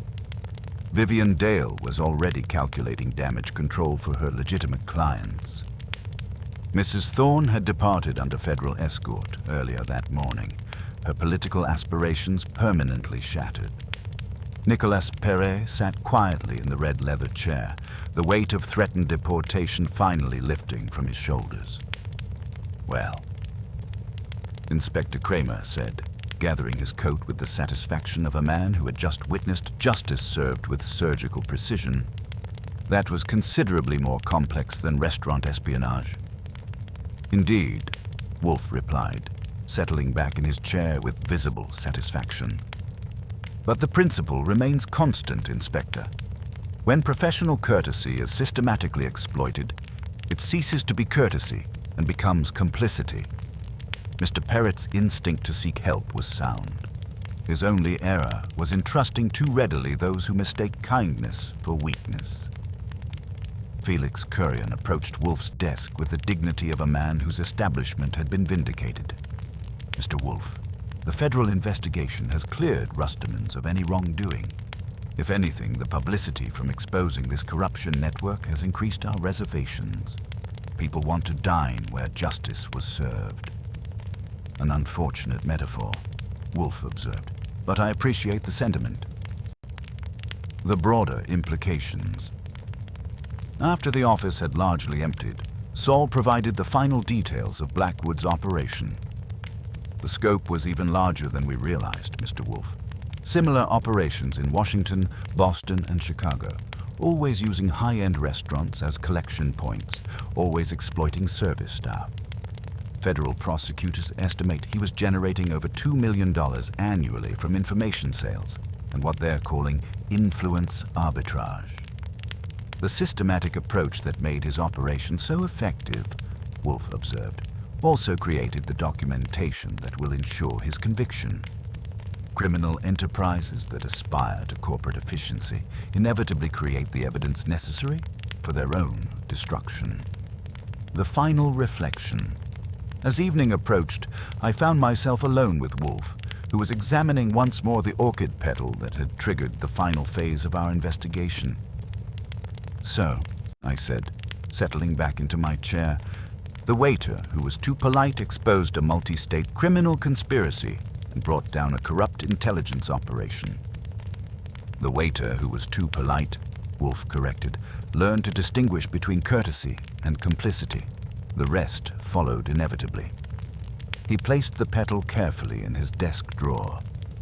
"Criminal enterprises that exploit human decency contain the seeds of their own destruction, Archie. Courtesy, properly understood, includes the wisdom to recognize when it is being systematically abused."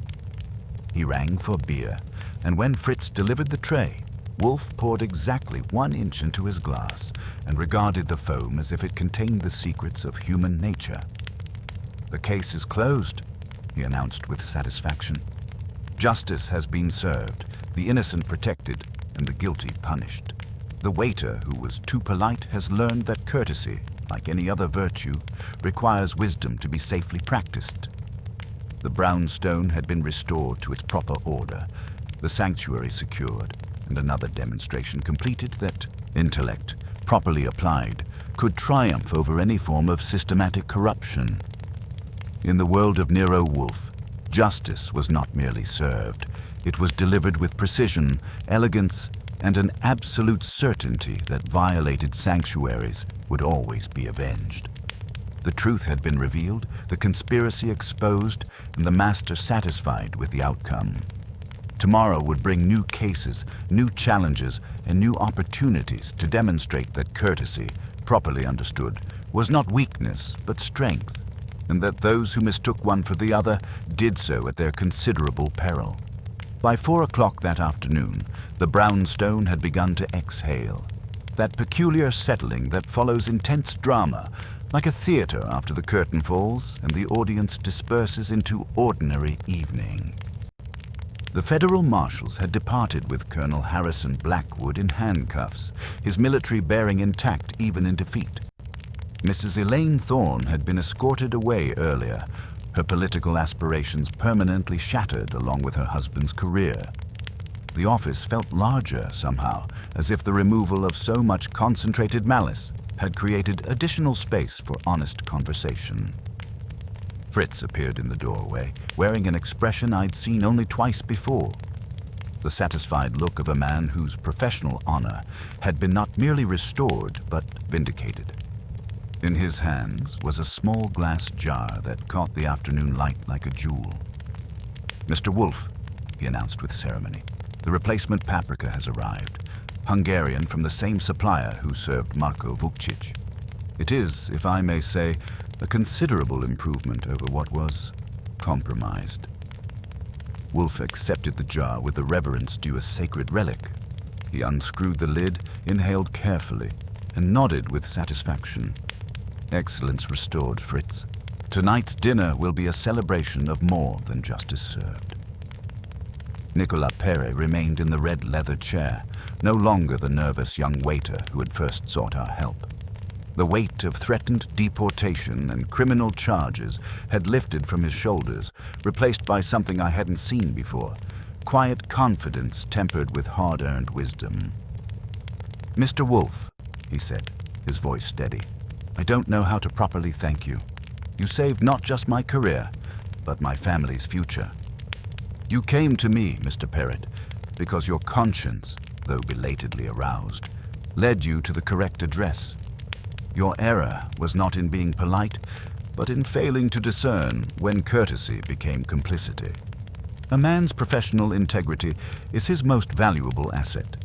To allow it to be subverted for others' dubious gains is a profound dereliction of duty to oneself." The broader resolution. Over the following weeks, the full scope of our victory became clear. The brownstone's morning mail brought a steady stream of updates that read like dispatches from a war we'd won more decisively than initially apparent. The first significant visitor was Thomas Brennan, the newly appointed district attorney, Judge Brennan's nephew as it turned out, and a prosecutor who had earned his position through competence rather than connections. He arrived on a Tuesday morning with the lean build of someone who believed in justice rather than career advancement. "Mr. Wolfe," he said, settling into the red leather chair with genuine gratitude, "the investigation you triggered has cleaned out corruption that had been festering for years.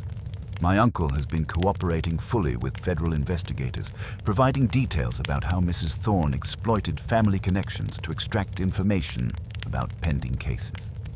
Wolfe's eyebrows rose fractionally. The systematic approach that made Blackwood's enterprise so profitable also ensured its comprehensive destruction once exposed. Exactly. The coordination that was his strength became his weakness. When one operation fell, the entire network unraveled. Brennan leaned forward with professional excitement. Similar networks in 7 major cities, all using the same model, exploit service industry courtesy to harvest intelligence from government officials and business leaders. The scope was even more impressive than we'd realized. Federal prosecutors estimated that Blackwood's operation had generated over $2 million annually from what they termed influence arbitrage, the systematic buying and selling of information that could affect everything from judicial decisions to defense contracts. Elena Raleigh called the next week with news that her series on the Blackwood conspiracy was being considered for a Pulitzer Prize in investigative reporting. "Mr. Wolfe," she said, her voice carrying professional excitement, "your methods, The careful accumulation of evidence, the systematic analysis of relationships, the patient construction of an unassailable case, those became my model for the entire series. I've been getting calls from other reporters asking about the Wolfe method of investigative journalism. Nicholas had accepted a position with the new district attorney's office, helping to identify and prevent similar exploitation of service workers. His understanding of how these systems operated had proven invaluable in developing training programs for restaurants, hotels, and other establishments where professional courtesy could be systematically exploited. Felix Kurian reported that Rustermans had not only recovered from the scandal, but had actually benefited from it. Reservations are booked solid for 3 months, he told us during a visit. Apparently, people want to dine where a major corruption network was exposed. I've had to hire additional staff just to handle the demand. Even Vivienne Dale had emerged from the scandal with her legitimate consulting practice enhanced. The elimination of Blackwood's criminal network had actually improved her business, as clients preferred working with someone whose methods were entirely legal. The philosophical dinner. At 7:30 that evening, 3 weeks after Blackwood's arrest, Fritz served what could only be described as a victory feast. The dinner began with a consommé so clear and fragrant, it seemed to distill the very essence of justice itself. Transparent, refined, and deeply satisfying. The main course was chicken paprikash, the sauce a perfect satin red that made amends for every insult Paprika had suffered during the Colonel's violation of Fritz's kitchen. As we savored the meal, Wolfe leaned back in his chair with the satisfaction of a chess master who had not merely won but had transformed his opponent's strategy into the instrument of their own defeat. "Archie," he began, his voice carrying the weight of philosophical reflection. "This case serves as a stark reminder of humanity's persistent confusion between information and wisdom. Colonel Blackwood possessed vast amounts of information. He knew secrets, recorded conversations, documented relationships, but he lacked the wisdom to understand that certain principles, though seemingly fragile, are ultimately immutable." He paused, accepting a second helping of the paprikash with visible pleasure. Integrity, trust, and yes, even courtesy, when practiced with genuine intent, form a bulwark against the machinations of the unscrupulous.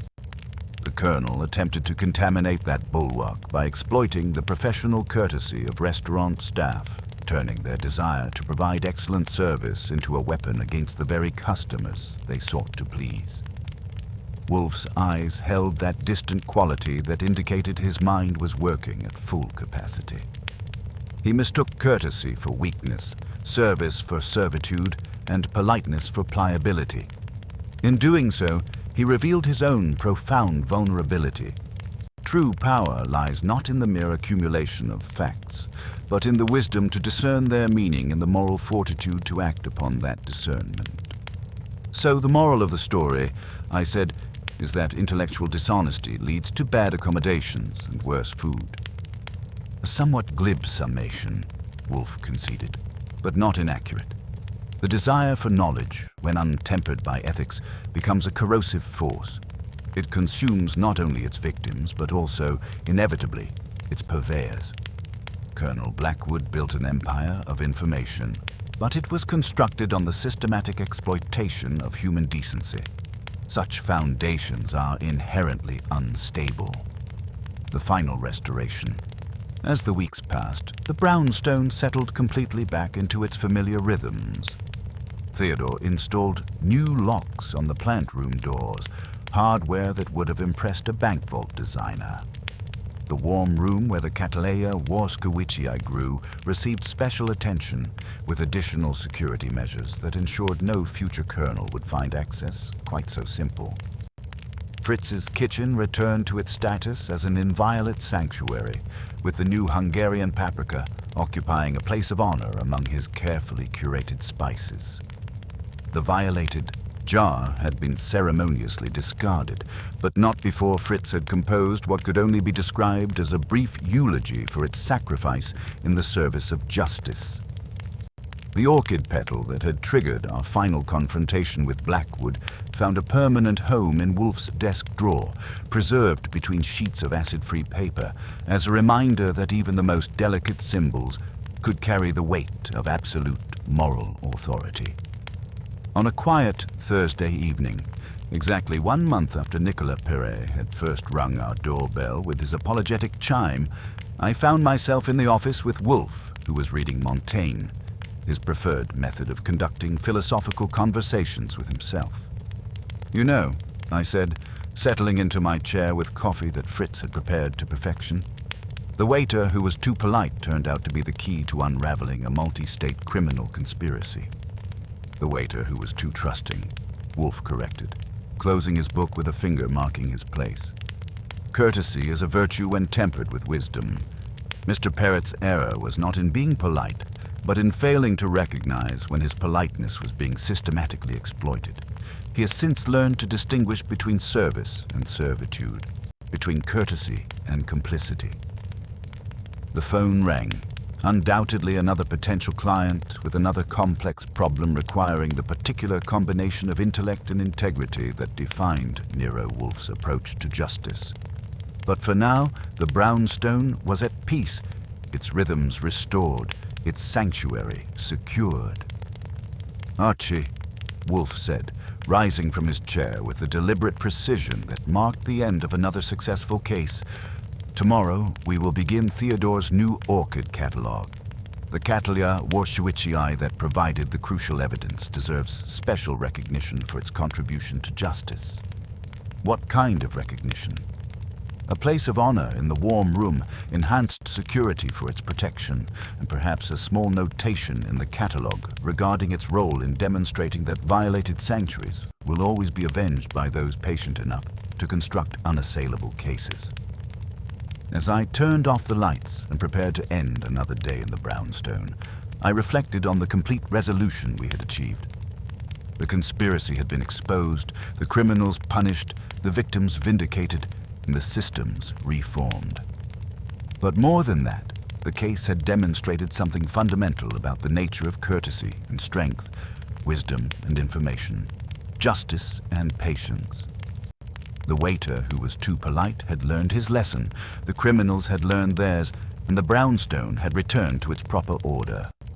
In the world of Nero Wolfe, justice was not merely an ideal but a practical necessity, delivered with precision, elegance, and the absolute certainty that those who mistake courtesy for weakness do so at their considerable peril. All was as it should be in the carefully maintained universe where intellect triumphed over intimidation, where wisdom proved superior to mere information, and where the violation of sanctuary was always, inevitably, avenged.